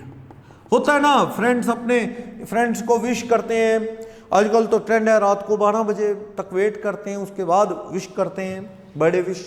रेनू को रात को बर्थडे विश किया जग के, उसके लिए क्या है सरप्राइज गिफ्ट, केक वेक भी लेके आए, प्लस उसे रिस्ट वॉच गिफ्ट दी। बड़ी रेनू खुश है कि भाई इतना रिंकल ने मेरे लिए किया। तो लेकिन क्या हुआ, जब रिंकल का बर्थडे आया ना, तो रेनू को याद भी नहीं, विश तक नहीं की रेनू ने रिंकल के बर्थडे पे। वो रात को जग के विश करती थी और गिफ्ट भी दिया रिस्ट वॉच। अब रेनू ने विश तक भी नहीं की, रिंकल को गुस्सा आया, उसके बहुत गुस्सा आया कि पूरा दिन निकल गया और रेनू ने विश तक भी नहीं की, गिफ्ट तो दूर की बात। अब रिंकल ने गुस्से में नेक्स्ट डे फोन किया रेनू को कि तुम फ्रेंड रहने के लायक नहीं हो, मेरी रिस्ट वॉच वापस दो। वो जो रिस्ट वॉच दी थी तुम इस काबिल नहीं, तुम्हारे बर्थडे पे जो गिफ्ट दी थी रिस्ट वॉच वापस दो। रिंकल वापस मांग रही है। रेनू कहती है वो तो गिफ्टेड है, मैं थोड़ी दूंगी वापस, फ्रेंडशिप नहीं तो ना सही, मैं नहीं देती गिफ्ट वापस। रिंकल का कहना है कि जब मैंने तुम्हें वॉच दी तो तुमने कौन सा कोई कंसीडरेशन दिया, बिना कंसीडरेशन ये गिफ्ट बेकार है, इसलिए मैं वापस ले सकती हूं। लो क्या कहता है, नहीं, चाहे बिना कंसीडरेशन है, गिफ्ट का मतलब दे दिए तो दे दिए, गिफ्ट कभी वापस नहीं मांगा जा सकता बाय लो, यानी गिफ्ट दे दिया तो दे दिया, कंप्लीटेड गिफ्ट है, बिना कंसीडरेशन दिया जाता है तो अब वापस नहीं मांगा जा सकता, लो है तो बाय लो नहीं मांग सकते। ओके, एजेंसी, ये लास्ट क्लास में मैंने बताया था, एजेंसी सेक्शन 185 है, हमारे सिलेबस में नहीं है। हमारे सिलेबस में 75 सेक्शन है बस, बाकी के सेक्शन इंटरमीडिएट में है। ये सेक्शन भी agency, law of agency intermediate में आएगा। वैसे इसमें मैंने बताया क्या प्रिंसिपल हो, राम आपका एजेंट है, आप प्रिंसिपल हो, अग्रीमेंट है without salary, without salary Ram को आपने रखा है। राम को काम सीखना है, वो कहता है जी काम सिखाएंगे, फ्री में रखेंगे हम, तेरे को कुछ देंगे नहीं, काम सीख जाएगा तू 2-3 महीने में, ऐसा। तो राम कहता है चलो क्या है सैलरी का, काम सीख देंगे फ्री में। अब Ram on behalf of his principal अपने मालिक की तरफ से कॉन्ट्रैक्ट्स विद अनिल। राम किससे कॉन्ट्रैक्ट करता है? मालिक की तरफ से अनिल। कोई सामान बुक कर रहा है, मान लो 10 लाख का बुक कर लिया कोई, जो ऑफ रुपीज 10 लाख, कॉन्ट्रैक्ट है 10 लाख का। अब वो प्राइस राइज हो गए इन केस ऑफ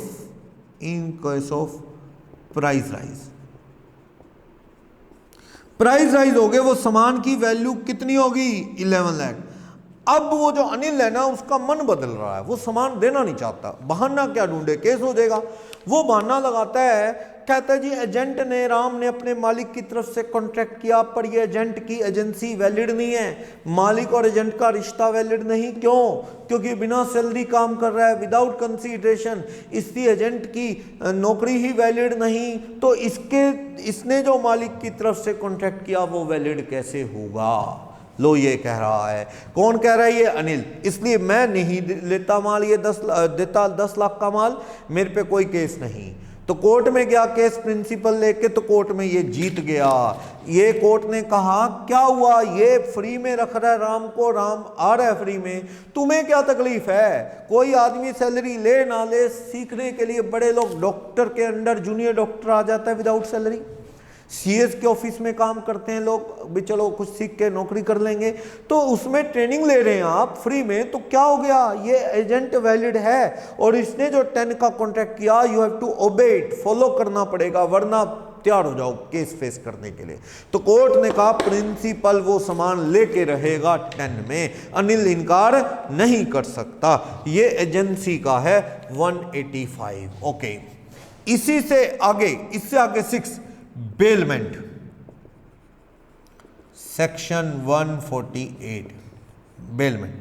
बेलमेंट में क्या है कि कुछ बिना कंसीडरेशन की बात हुए भी कॉन्ट्रैक्ट क्या होते हैं? वैलिड। मान लो बेलर बेली, एक कंसेप्ट है बेलर और दूसरा है बेली। बिना कंसीडरेशन भी कुछ कॉन्ट्रैक्ट वैलिड हैं, बेलर और बेली वाले।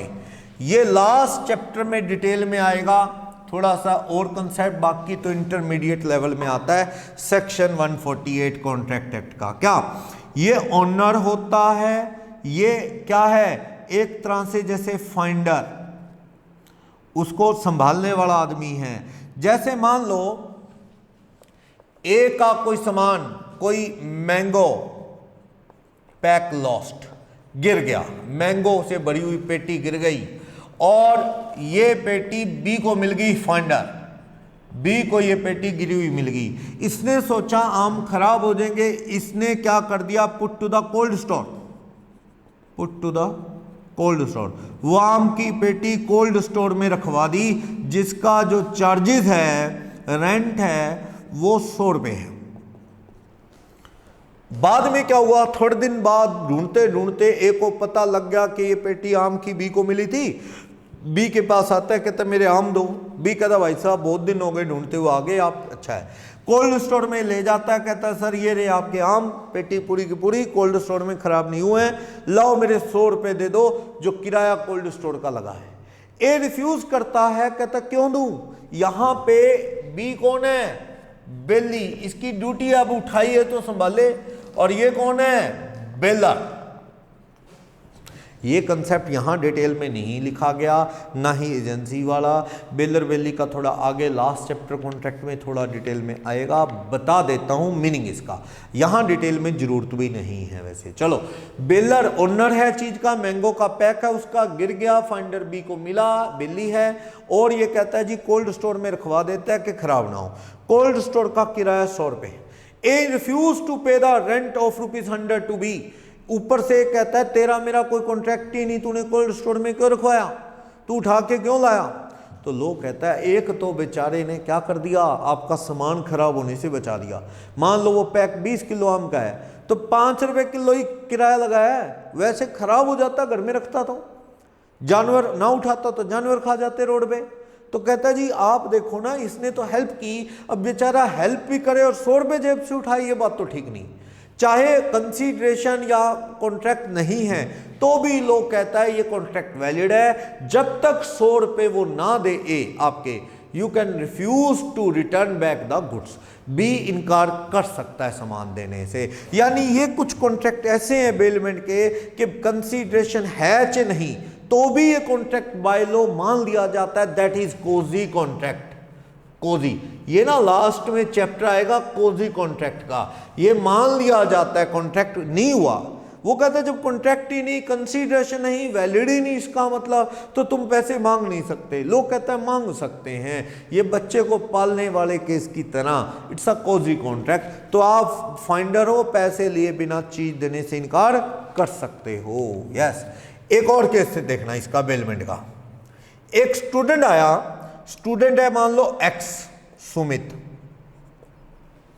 सुमित के पास यानी मेरे पास एक आया स्टूडेंट एक्स, कहता है सर ये एक बुक दे दो पढ़ने के लिए। मैंने बुक दे दी, मैं कोई किराए पे थोड़ी देता हूँ बुक, वैसे ले गया पढ़ने के लिए, पढ़ लूंगा।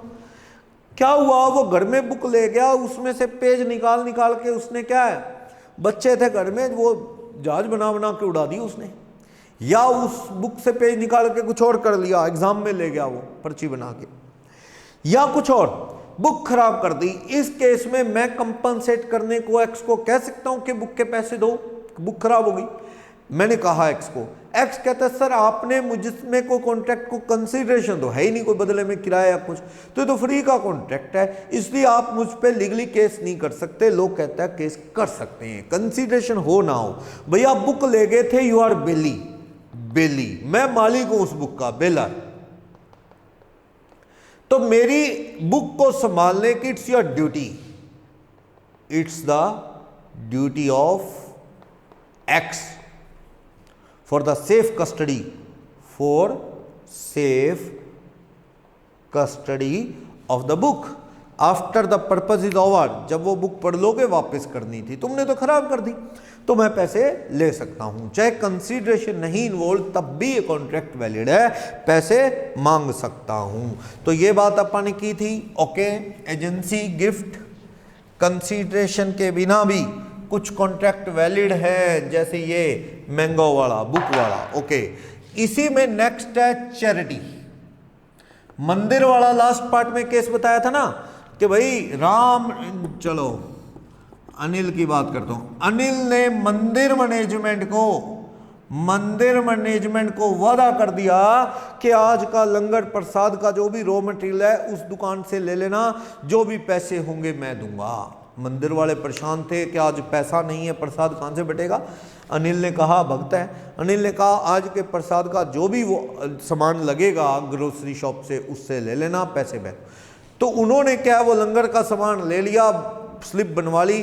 अब वो पैसे मंदिर वालों से तो किसने लेने हैं, मान लो वो ग्रोसरी शॉप वाले ने, उन्होंने सामान ले लिया मंदिर वालों ने, और मंदिर वाले इसको कहते ही रिफ्यूज करता है, कहता मैं तो नहीं देता। इन्होंने कहा भाई साहब लंगर बन चुका है, प्रसाद बन चुका है, हम क्या करें, पैसे देने दुकान वाले को। अनिल रिफ्यूज करता है, ऊपर से कहता है मुझे क्या मिला कंसीडरेशन, मेरा काम रुका था, मैंने भगवान से कहा था मेरा काम बना दो, उन्होंने भी नहीं कुछ की हेल्प, आपने भी नहीं कोई कंसीडरेशन दिया, तो without consideration I am not liable. गलत। चैरिटी के कॉन्ट्रैक्ट में अगर सामने वाले के इनका ऑब्लिगेशन यानी कि इनकी लायबिलिटी क्या है, इनकी लायबिलिटी अराइज हो गई, obligation arise due to Anil's promise। Anil ने वादा किया था, उस वजह से इनकी लायबिलिटी अराइज हो गई। तो इस केस में मंदिर मैनेजमेंट अनिल पे केस करके पैसे निकलवा सकती है। तुम ये नहीं कह सकते कि मुझे भगवान ने क्या दिया या आपने क्या दिया है, विदाउट कंसीडरेशन वैलिड नहीं, गलत। कंसीडरेशन के बिना भी चैरिटी के वैलिड हैं। हाँ, इसने कुछ नहीं कहा, इसने तो मंदिर का प्रसाद कहा था और मैनेजमेंट ने भक्तों को गिफ्ट भी ला के बांटे, तो वो गिफ्ट के पैसे अनिल देगा नहीं, अनिल उसके लिए लायबल नहीं। जो बात हुई है उतने तक लायबल है। 8 क्या कहता है, contracts of guarantee, contracts of guarantee, page number 7 पे देखना आपने, कॉन्ट्रैक्ट्स ऑफ गारंटी। अगर राम ने श्याम की गारंटी दे दी टू अनिल, अनिल ने सामान बेचा, गुड सोल्ड टू श्याम, और राम ने गारंटी दे दी, गारंटी ऑफ श्याम ₹1 लाख की टू अनिल। इसने गारंटी दे दी कि अनिल तुम्हारे पैसे जो माल बेच रहे हो शाम को नहीं देगा, तो मैं जिम्मेवार हूं शाम की पेमेंट के लिए। थोड़े दिन बाद क्या हुआ, श्याम रिफ्यूज टू पे, श्याम रिफ्यूज्ड टू पे, श्याम वो पैसे नहीं दे पाया, रिफ्यूज कर गया। तो इस केस में क्या अनिल राम पे केस कर सकता है? यस। और आगे से राम ये कह रहा है कि तो मुझे क्या कोई गारंटी का कमीशन मिला, बैंक गारंटी देते हैं तो कमीशन लेते हैं, मुझे तो कोई कमीशन नहीं मिला, इसलिए जब मुझे कोई कंसीडरेशन नहीं मिला तो ये गारंटी का कोई मतलब नहीं, मैं तो नहीं देता ₹1,00,000। लोग कहता है गारंटी विदाउट कंसीडरेशन भी कॉन्ट्रैक्ट वैलिड है। तुमने वादा किया है, तुम्हें किसी ने धक्के से मनाया नहीं, तुमने खुद वादा किया शाम के पैसे की गारंटी मेरी, अब शाम रिफ्यूज कर रहा है, डिफॉल्टर है, तो then you are liable. Ram you are liable to honour the whole amount of ₹1 lakh, तो तुम्हें देने पड़ेंगे। तो ये केदारनाथ वर्सेस गौरी मोहम्मद का केस है। इसके अंदर ये चैरिटी का कॉन्ट्रैक्ट था, जो ये मैंने आपको बताया था। दूसरा contract of guarantee 8th situation है, गारंटी के कॉन्ट्रैक्ट बिना कंसीडरेशन वैलिड है। तो चैप्टर खत्म। तो इसमें कंसीडरेशन का मीनिंग एक essential element to valid the contract section 10 बताता था। 2D डेफिनेशन देता था कॉन्ट्रैक्ट की क्या है, क्विड प्रो क्यू यानी समथिंग इन रिटर्न, या पूरी डेफिनेशन थी। When at the desire of promisor, promisee और any other person on behalf of promisee has done और एब्सटेन फ्रॉम डूइंग समथिंग और promise to do or to be abstain from doing something, then that act or that abstinence will be considered as consideration of the promise। ये legal wording थी, definition थी consideration की।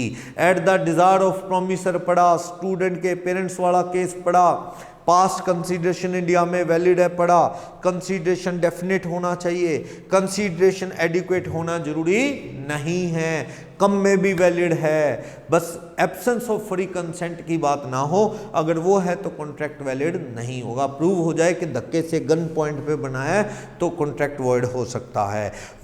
You can't ask for consideration for what you are legally bound to do, जो तुम काम करने के लिए लीगली बाउंड हो उसके लिए कंसीडरेशन नहीं ले सकते। पुलिस वाले ने कोई चीज़ ढूंढ दी उसके लिए कंसीडरेशन नहीं ले सकता। गवर्नमेंट कॉलेज स्कूल का बंदा स्कूल में पढ़ा रहा है उसके लिए कह रहा है जी अच्छा पढ़ा रहा हूँ ट्यूशन की जरूरत नहीं, कंसीडरेशन दो, स्टूडेंट से कंसीडरेशन नहीं ले सकता, ऐसा रूल है।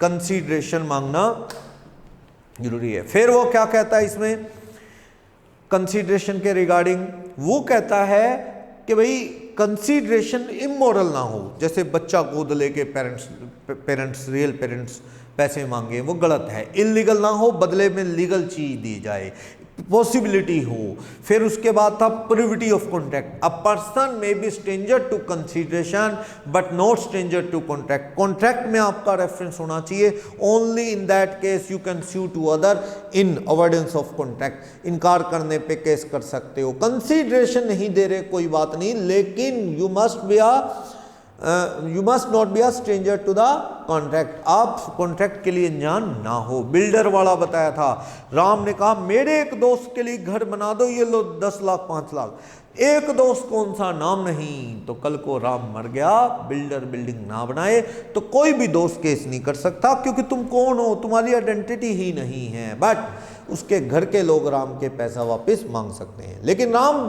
बिल्डर को देते वक्त ये कह गया, क्या मेरा एक दोस्त है शंकर, उसके लिए घर बना दो, तो शंकर कल को केस कर सकता है बिल्डर बिल्डिंग ना बनाए, क्योंकि Shankar is stranger to consideration. चलो कंसीडरेशन वो नहीं दे रहा, दोस्त दे रहा था, पर he is not a stranger to contract. Contract में वो अनजान नहीं, कॉन्ट्रैक्ट में उसकी आइडेंटिटी है, नाम है। तो Shankar can sue builder if he is not agree to perform his promise, वादा पूरा करने को तैयार अगर नहीं है तो ये अपन ने पढ़ा। सम एक्सेप्शन आर देयर कि भाई बिना कॉन्ट्रैक्ट में पूरा रेफरेंस हुए भी केस कर सकता है या नहीं है, तब भी इन केसेस में केस अप्लाई हो सकता है, केस हो सकता है, सू कर सकते हो आप। फर्स्ट फैमिली वो था बेनिफिशियरी ऑफ ट्रस्ट। मान लो एक आदमी एक ट्रस्ट को दे गया दुकानें, कह गया कि भाई इन दुकानों का किराया मेरे परिवार को, मेरी वाइफ बच्चों को हर महीने देते रहना, दुकानें आपकी हुई।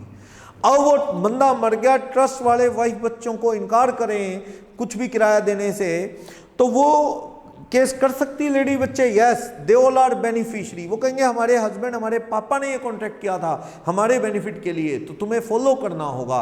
ट्रस्ट वाले ये नहीं कह सकते कि हम तुम्हें जानते नहीं, कॉन्ट्रैक्ट जिसके साथ था उसे बुलाओ, वो तो आ नहीं सकता, मर गया। तो घर वाले केस कर सकते हैं। पड़ोसी के पास सामान रखा है वो ले सकता है। LIC में असाइनमेंट कराए, असाइनमेंट का टॉपिक है ना नीचे, LIC में नॉमिनी बनाए तो नॉमिनी पैसे ले सकता है। याद रखना, मान लो राम मर गया तो एज था 65 ईयर के आसपास। अब जो प्रॉपर्टी है वाइफ कह रही है मैं लूंगी, मेरा हिस्सा, बच्चे कह रहे हैं हमें दो, हमारा हक है। तो नॉमिनी कोई था नहीं, वसीयत की नहीं थी, क्योंकि इंडिया में लोग सोचते हैं जाना तो दुनिया से है ही नहीं, विल करते ही नहीं, बल्कि हर आदमी को विल करके जाना चाहिए वसीयत, जिंदा रहते।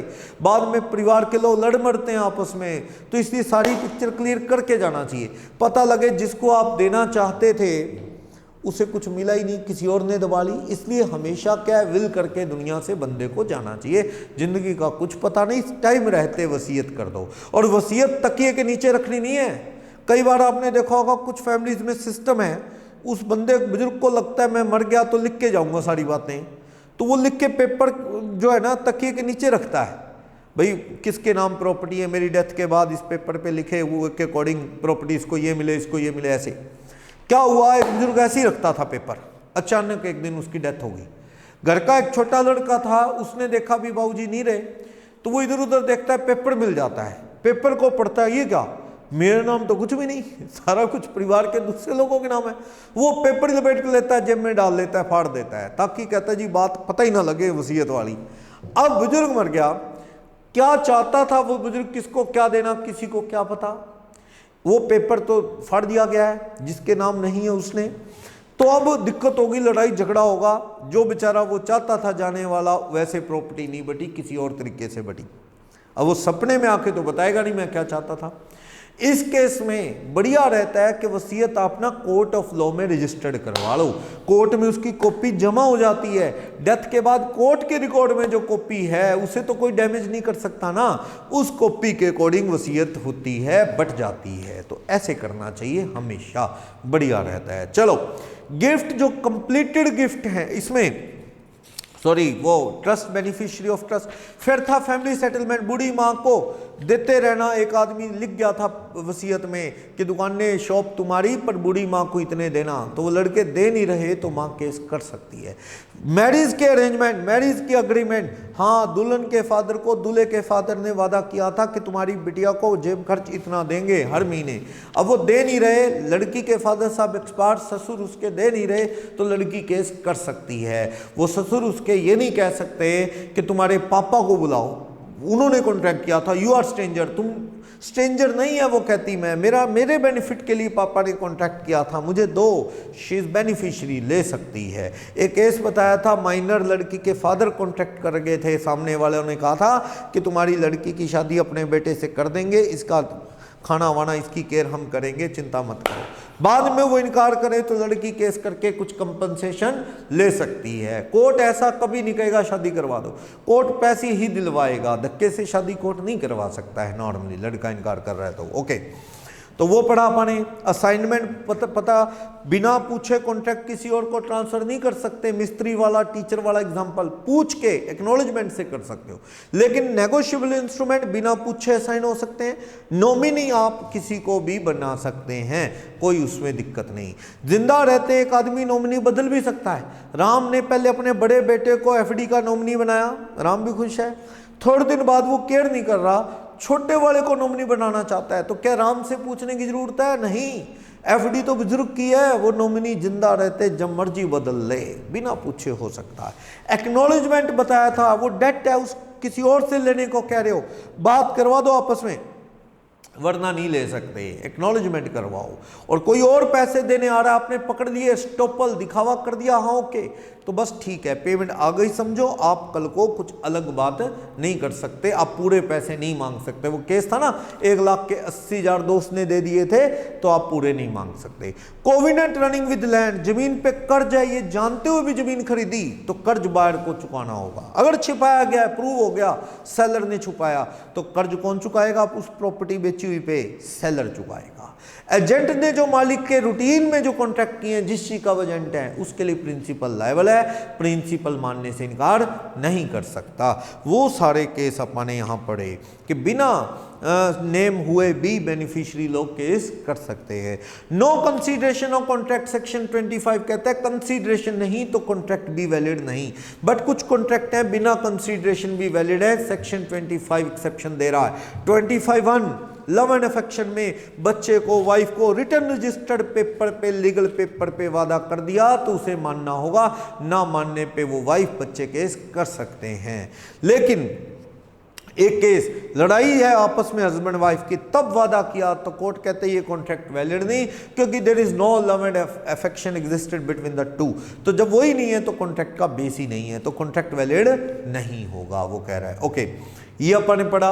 फिर कह रहा था कंप्लीटेड गिफ्ट, दे दिए गिफ्ट कभी वापस नहीं मांग सकते, बिना कंसीडरेशन है तो भी वापस नहीं मांग सकते। 25(2) कोजी कॉन्ट्रैक्ट था बच्चे की नेसेसरी वाला, बच्चे को पला वसूल सकते हो बिना कंसीडरेशन, कोई बात नहीं है लेने की, तो भी वैलिड है, उसकी बेसिक नीड पे जो खर्चा किया, क्योंकि इट्स अ नॉन ग्रेचुइटस एक्ट। आपने कोई समाज सेवा नहीं की, दिल में इंटेंशन है पैसा लेने की तो ले सकते हो। अनाथ आश्रम वाले नहीं ले सकते पैसे, पाला बच्चे को, तो वो क्यों? क्योंकि उनका काम ही ग्रेचुइटस है, समाज सेवा है, दान से चलता है अनाथ आश्रम। वो पैसे बच्चे के और परिवार की प्रॉपर्टी से नहीं ले सकते पता लगने पर भी, लेकिन वो बंदा पता लगने पे बच्चे और उसकी परिवार की प्रॉपर्टी में से ले सकता है जिसने इस इंटेंशन से पाला कि मैं ले लूंगा पता लगने पे। ओके, ये पढ़ा आपने 25(2). 25(3) टाइम बार्ड को देने का वादा वैलिड है अगर वो रजिस्टर्ड पेपर पे हो, रिटर्न में टाइम बार्ड को दिया हुआ वादा पेमेंट का वैलिड होगा, बिना दोबारा कोई कंसीडरेशन आए हुए भी। ओके, नेक्स्ट इसमें आपने पढ़ा कंप्लीटेड गिफ्ट हो गया। एजेंट फ्री में रखा कोई फर्क नहीं पड़ता, एजेंसी वैलिड है, प्रिंसिपल जो है डिमांड कर सकता है परफॉर्मेंस सामने वाले से कि वादा पूरा करो, कंसीडरेशन है या नहीं फर्क नहीं पड़ता। बेलमेंट की बात हो गई थी, बेलर बेली कि भैया बुक पढ़ने को ले गया तो ठीक है, आपको बुक संभालनी है, चाहे बिना कंसीडरेशन का कॉन्ट्रैक्ट है, संभालनी है। आप देखो इसी में एक बेस्ट एग्जांपल, मैं बुक की जगह मैं अपने दोस्त के यहाँ गाड़ी खड़ी कराया, मैंने कहा मेरे घर में जगह नहीं है, तुम्हारे घर में गाड़ी खड़ी कर दूं, बहुत खुला घर है तुम्हारा। दोस्त कहता खड़ी कर जा, कोई किराया ले रहा है वो नहीं, पर ये कॉन्ट्रैक्ट बेलमेंट है, तुम्हें संभालना होगा गाड़ी को, मैं बेलर हूँ मालिक, दोस्त बेली, ड्यूटी है उसकी संभालनी। क्या हुआ, उनके बच्चे शरारती थे, चाबी में दे के आया था, वो गाड़ी खोल के, शौक था उनको गाड़ी में बैठने का, वो तो तीनों टाइम खाना वहीं खाते थे, होमवर्क गाड़ी में, उन्होंने सारी गाड़ी पे स्क्रैच लगा दिए, ग्लास तोड़ दिया क्रिकेट खेलते हुए, ये वो। मैं गया बड़ा परेशान, तो मैं कहता हूँ मैं केस करूंगा, कंपनसेट करो जो ये खर्चा हुआ है। तो वो दोस्त कह रहा है भैया मैंने कौन सा कंसीडरेशन लिया है, कोई गैरेज थोड़ी है, मैंने किराया लिया है क्या जो मैं संभालूं, हो गया खराब तो होगी गाड़ी। तो वो कहता है मैं नहीं देता, मैंने केस कर दिया कोर्ट में, केस जीत गया, कोर्ट ने ऑर्डर दिया दोस्त को भैया कंसीडरेशन नहीं तो भी कॉन्ट्रैक्ट वैलिड, गाड़ी संभालनी चाहिए थी, अगर रखवाई क्यों तुमने घर में, खराब होगी तो तुम इसका पैसा दो जो नुकसान हुआ है। तो बिना कंसीडरेशन भी बेलमेंट के कॉन्ट्रैक्ट वैलिड है, गारंटी जो दी है वो भी वैलिड है बिना कंसीडरेशन, चैरिटी के कॉन्ट्रैक्ट भी बिना कंसीडरेशन वैलिड है। तो कुछ नोट्स हैं वो नीचे अपन ने पढ़ लिए वो सारी डिटेल। नेक्स्ट पेज पे कुछ ऑब्जेक्टिव क्वेश्चन है, page number 8, agreement without consideration is valid, बिना कंसीडरेशन भी वैलिड है व्हेन लव एंड अफेक्शन का केस है, टाइम बार को देने का वादा है, वो वॉलंटरी सर्विस का था माइनर का, वो वैलिड है। All of these, yes all of these. Next, consideration must move at the desire of promisor, ये तो डेफिनेशन था, A point. Next, third, which of following is not the exception to rule no consideration no contract, अभी exception पढ़े, कौन सा exception नहीं है ये पूछ रहा है। First, natural love and affection, exception था सेक्शन 25 का। कंपनसेशन फॉर इनवॉलंटरी सर्विस, गलत कह रहा है, एक्सेप्शन कौन सा था, वॉलंटरी सर्विस, किसी ने मजबूर किया था बच्चे को लाने के लिए, नहीं, वॉलंटरी सर्विस होता है, और यहां वर्ड क्या है, इनवॉलंटरी, तो गलत है, ये एक्सेप्शन नहीं था। कंप्लीटेड गिफ्ट और एजेंसी एक्सेप्शन थे, तो कौन सा एक्सेप्शन नहीं है, B, involuntary service. Fourth, past consideration is valid in India और इंग्लैंड, इंडिया में वैलिड है, कुत्ता ढूंढ लाया, बाद में वादा कर दिया आपने कि हाँ दूंगा तुझे, रिवॉर्ड दूंगा, तो वो रिवॉर्ड ले सकता है, बताया था। पास कंसीडरेशन इंडिया में वैलिड है। ए इज इंडेप्टेड टू बी, ए ने बी को देने थे, उसने ही सेल्स अ ट्रॉली टू सी, ए ने बी को देने थे, उसने कुछ सामान सी को बेचा, सी वादा करता है promise to pay all debt of A to B, C वादा कर रहा है कि मैं सारे पैसे किसको दे दूंगा, ए के सारे पैसे मैं बी को दे दूंगा। सी ना दे तो क्या बी मांग सकता है, नहीं मांग सकता, क्योंकि बी और सी की आपस में बात ही नहीं हुई। सी कहता है ठीक है मैंने कहा था, पर तेरी मेरी बात हुई, भाई बात नहीं हुई, हम आपस में स्ट्रेंजर हैं, हमारे बीच में कोई एक्नॉलेजमेंट नहीं, you are not the creditor of mind.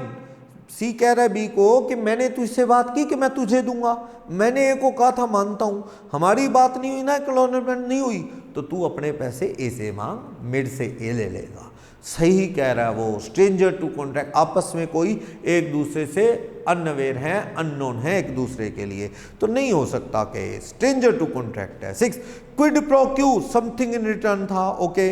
7, the inadequacy of consideration will be taken into account by court of law for cancellation of contract. भाई इनएडिक्वेंसी में कोर्ट किस बात को ध्यान में रखेगा अगर कॉन्ट्रैक्ट अवॉइड करना है, तो एक ही बात, if there is absence of free consent और नॉट, कि अगर कॉन्ट्रैक्ट में एब्सेंस ऑफ फ्री कंसेंट है, धक्के से बनाया गया सस्ता कॉन्ट्रैक्ट करने के लिए, तो कॉन्ट्रैक्ट कैंसिल कर सकती है कोर्ट। तो एब्सेंस ऑफ फ्री कंसेंट वाली प्लीडेड है, आप प्लीड कर रहे हो, दुहाई दे रहे हो, रिक्वेस्ट कर रहे हो, जज साहब धक्के से बनाया तो इनकार कर सकते हो। नेक्स्ट क्या कहता है इसमें, 8, रोहन ने वादा किया गिफ्ट दूंगा 10,000 रुपये मंदिर की रिपेयर का, मंदिर की रिपेयर के लिए पैसा दूंगा, और ट्रस्टी ने मंदिर ट्रस्ट के वो उसकी बात सुन के खर्चा कर दिया कि 10,000 रुपये वो दे देगा। अब वो इनकार करे तो मंदिर ट्रस्ट वाले ले सकते हैं, यस। चैरिटी का केस बताया था ना, चैरिटी के कॉन्ट्रैक्ट वैलिड हैं, आप बाद में इनकार नहीं कर सकते, उन्होंने लायबिलिटी उनकी जनरेट हो गई है, अराइज हो गई है, आप इनकार नहीं कर सकते, देना पड़ेगा। नेक्स्ट 9, एक बड़ा अच्छा केस है, ए को badly in need of money, badly in need of money, पैसे की सख्त जरूरत है, वो अपनी पियानो 8500 वाली 5000 में बी को ऑफर करता है, ए को बड़ी सख्त जरूरत है पैसे की, उसके पास एक पियानो है 8500 वाली, किसी बी नाम के आदमी को कहता है 5000 में लोगे, बी कहता ना ना 5000 में मैं नहीं लेता। एक बेचारे को बड़ी जरूरत है, धीरे धीरे ग्रेजुअली वो 5 से घट के 2500 पे आ गया, बी को कहता है चले यार 2500 में ही रख लो पियानो ये, और बी मान गया ठीक है 2500 में ले लूंगा, कोई जोर जबरदस्ती नहीं, खुद ए ने ऑफर किया सस्ती, बी ने हाँ कर दी। बाद में क्या हुआ, पियानो डिलीवर से पहले ए इनकार करता है भी ये कॉन्ट्रैक्ट वैलिड नहीं, मैं तो देता नहीं ये पियानो, जब जरूरत थी पैसे पूसे ले गया, बाद में कहता है पैसे वापस ले लो, मैं तो पियानो देता नहीं। बी कहता है मैं केस करूंगा, ए कहता है यार इतने कम में पियानो वैलिड ही नहीं है कॉन्ट्रैक्ट, कोर्ट में गया, कोर्ट कहता है कि बी ले सकता है पियानो, ए तुम्हें देनी होगी, या तो तुम प्रूव कर दो कि तुम्हारे पे क्या है, गन दिखाएगी, प्रेशर, धोखा, अंडू इन्फ्लुएंस, ऐसा कुछ नहीं तो तुम्हें क्या है कॉन्ट्रैक्ट को मानना पड़ेगा, ये पियानो तुम्हें देनी पड़ेगी, क्योंकि inadequacy of consideration is no matter under the contract act for the validity of contract. Okay, तो ये बी ऑप्शन बिल्कुल सही है, ए लायबल है, वो पियानो के देने के लिए इनकार नहीं कर सकता। 10th, privity of contract is subject to exception. क्या एक्सेप्शन है?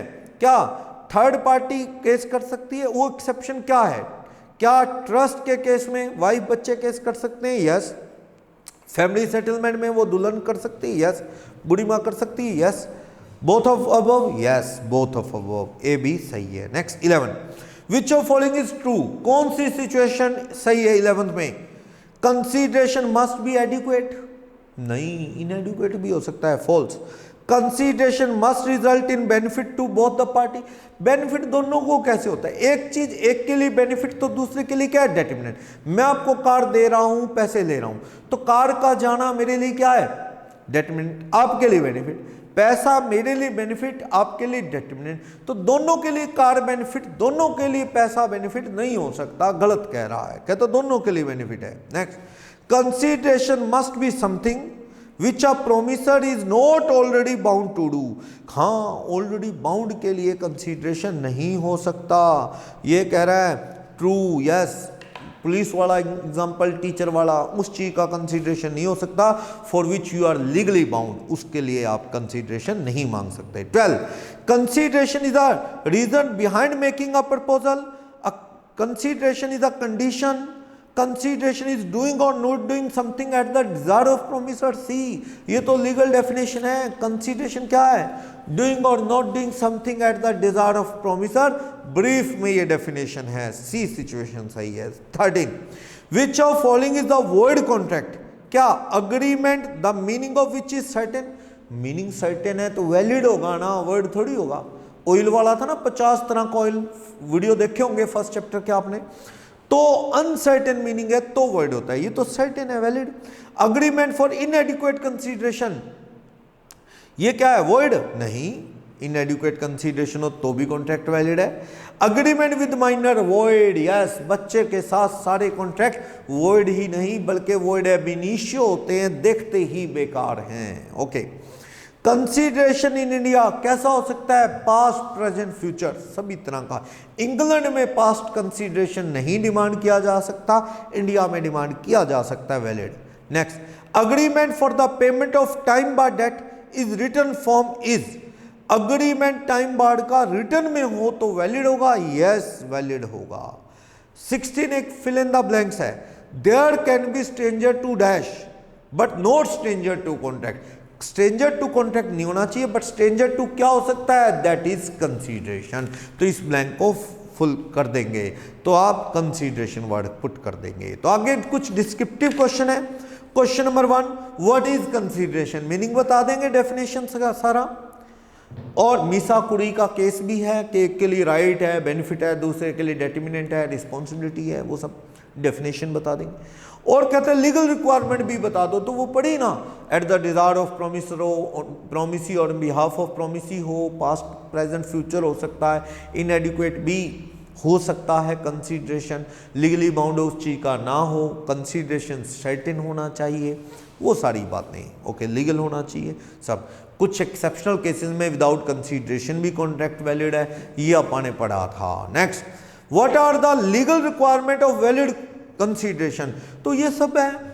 वैलिड क्या? सर्टेन होना चाहिए, कंफ्यूजन ना हो around, approx, eight the desire of promisor हो, किसी और के कहने से काम किया तो आप कंसीडरेशन दे ही नहीं रहे सामने वाले को, तो कंसीडरेशन मांग नहीं सकते, ये पढ़ा। प्रोमिसी या कोई और दे सकता है, पास्ट कंसीडरेशन भी हो सकता है, इलीगल ना हो, इमोरल ना हो, सर्टेनिटी, पॉसिबिलिटी होनी चाहिए, मैजिक से जिंदा कर दूंगा, वो सब वैलिड नहीं है। तो ये सब पढ़ा। ओके, प्रोमिसी या कोई और हो सकता है।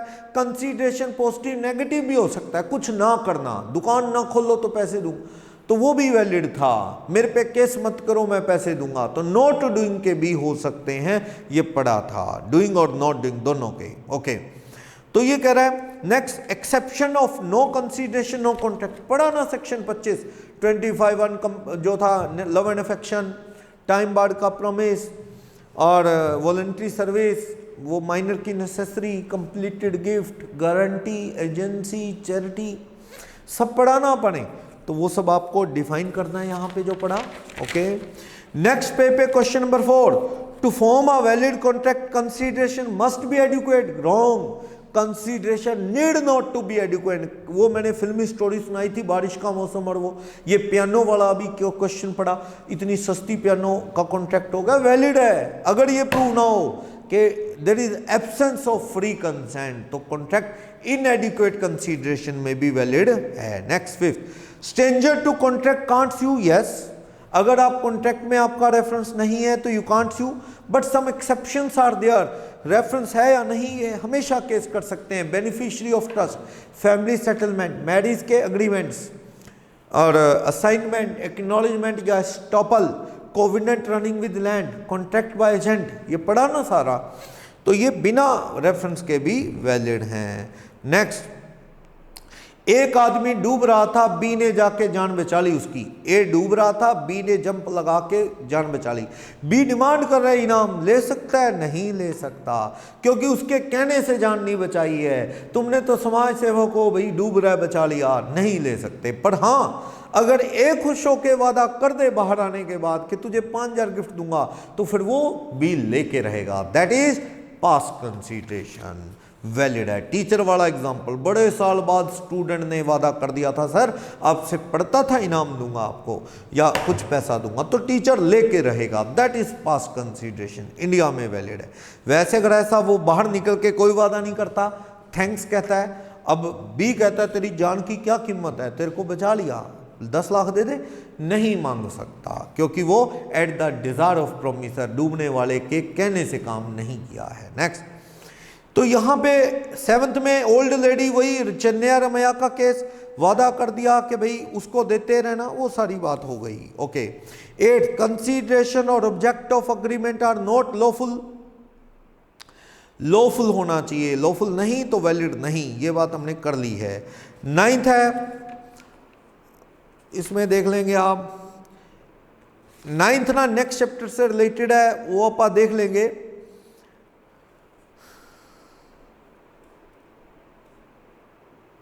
भाई ज्वाइंट ऐसा होता है, आगे के चैप्टर में पढ़ेंगे। किसी आदमी ने उधार ले लिया, राम श्याम ने मिलके लोन ले लिया 10 लाख का, 5-5 मांड लिया। कल को राम मर गया तो बैंक वाले क्या राम से छोड़ देंगे? नहीं, ये अगला चैप्टर बताएगा हमें। वर्ड एग्रीमेंट में कौन भरेगा? परफॉर्मेंस ऑफ कॉन्ट्रैक्ट में लोन कौन भरेगा? उसके सर्वाइवर, जिंदा जो मतलब उसके परिवार के रिप्रेजेंटेटिव है। राम श्याम ने मिलके 10 लाख का ज्वाइंट लोन लिया, राम एक्सपायर हो गया, तो लोन कौन पे करेगा? श्याम अपना हिस्सा, राम के परिवार वाले राम का हिस्सा। अगर राम के परिवार वालों के पास कुछ है ही नहीं, जाने वाला कुछ छोड़ ही नहीं गया, कर्जे ही कर्जे छोड़ गया है, मर गया वो, उस केस में परिवार पैसे देने के लिए लायबल नहीं होता, क्योंकि परिवार राम का तब लायबल है अगर राम इतने पैसे छोड़ गया हो कि वो कर्ज चुकाया जा सके।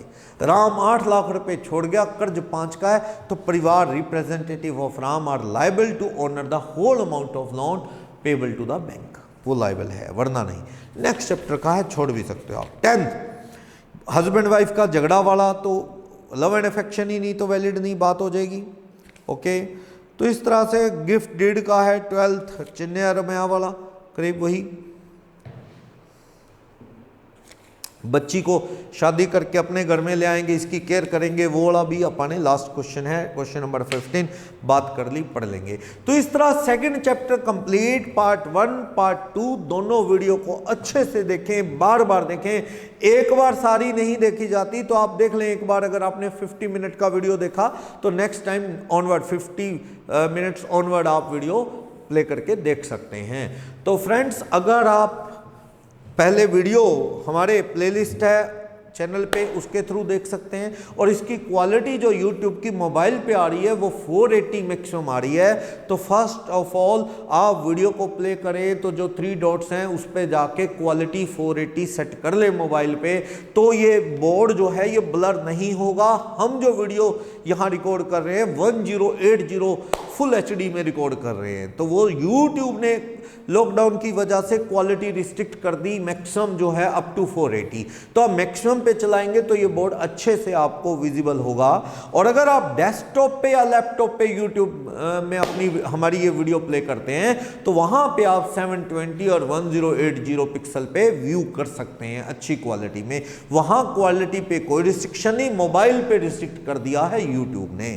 तो फ्रेंड, डिस्क्रिप्शन में नोट्स अटैच रहते हैं, वीडियो पे नीचे एरो है, वहां पे डिस्क्रिप्शन पे आप क्लिक करेंगे तो एक लिंक है, उस लिंक को क्लिक करके नोट्स अटैच रहते हैं। आप उन नोट्स को क्या है डाउनलोड करके कहीं से प्रिंट आउट ले लें उसका, देन आफ्टर ये वीडियो आप जो है देखें तो आपको बहुत अच्छे से ये कंसेप्ट जो है समझ आएगा। तो फ्रेंड्स, आगे भी हम आपको फाउंडेशन लेवल की वीडियोस देते रहेंगे। तो वीडियो अच्छा लगे तो please like and share with your friends and subscribe our channel. Thank you very much, thank you.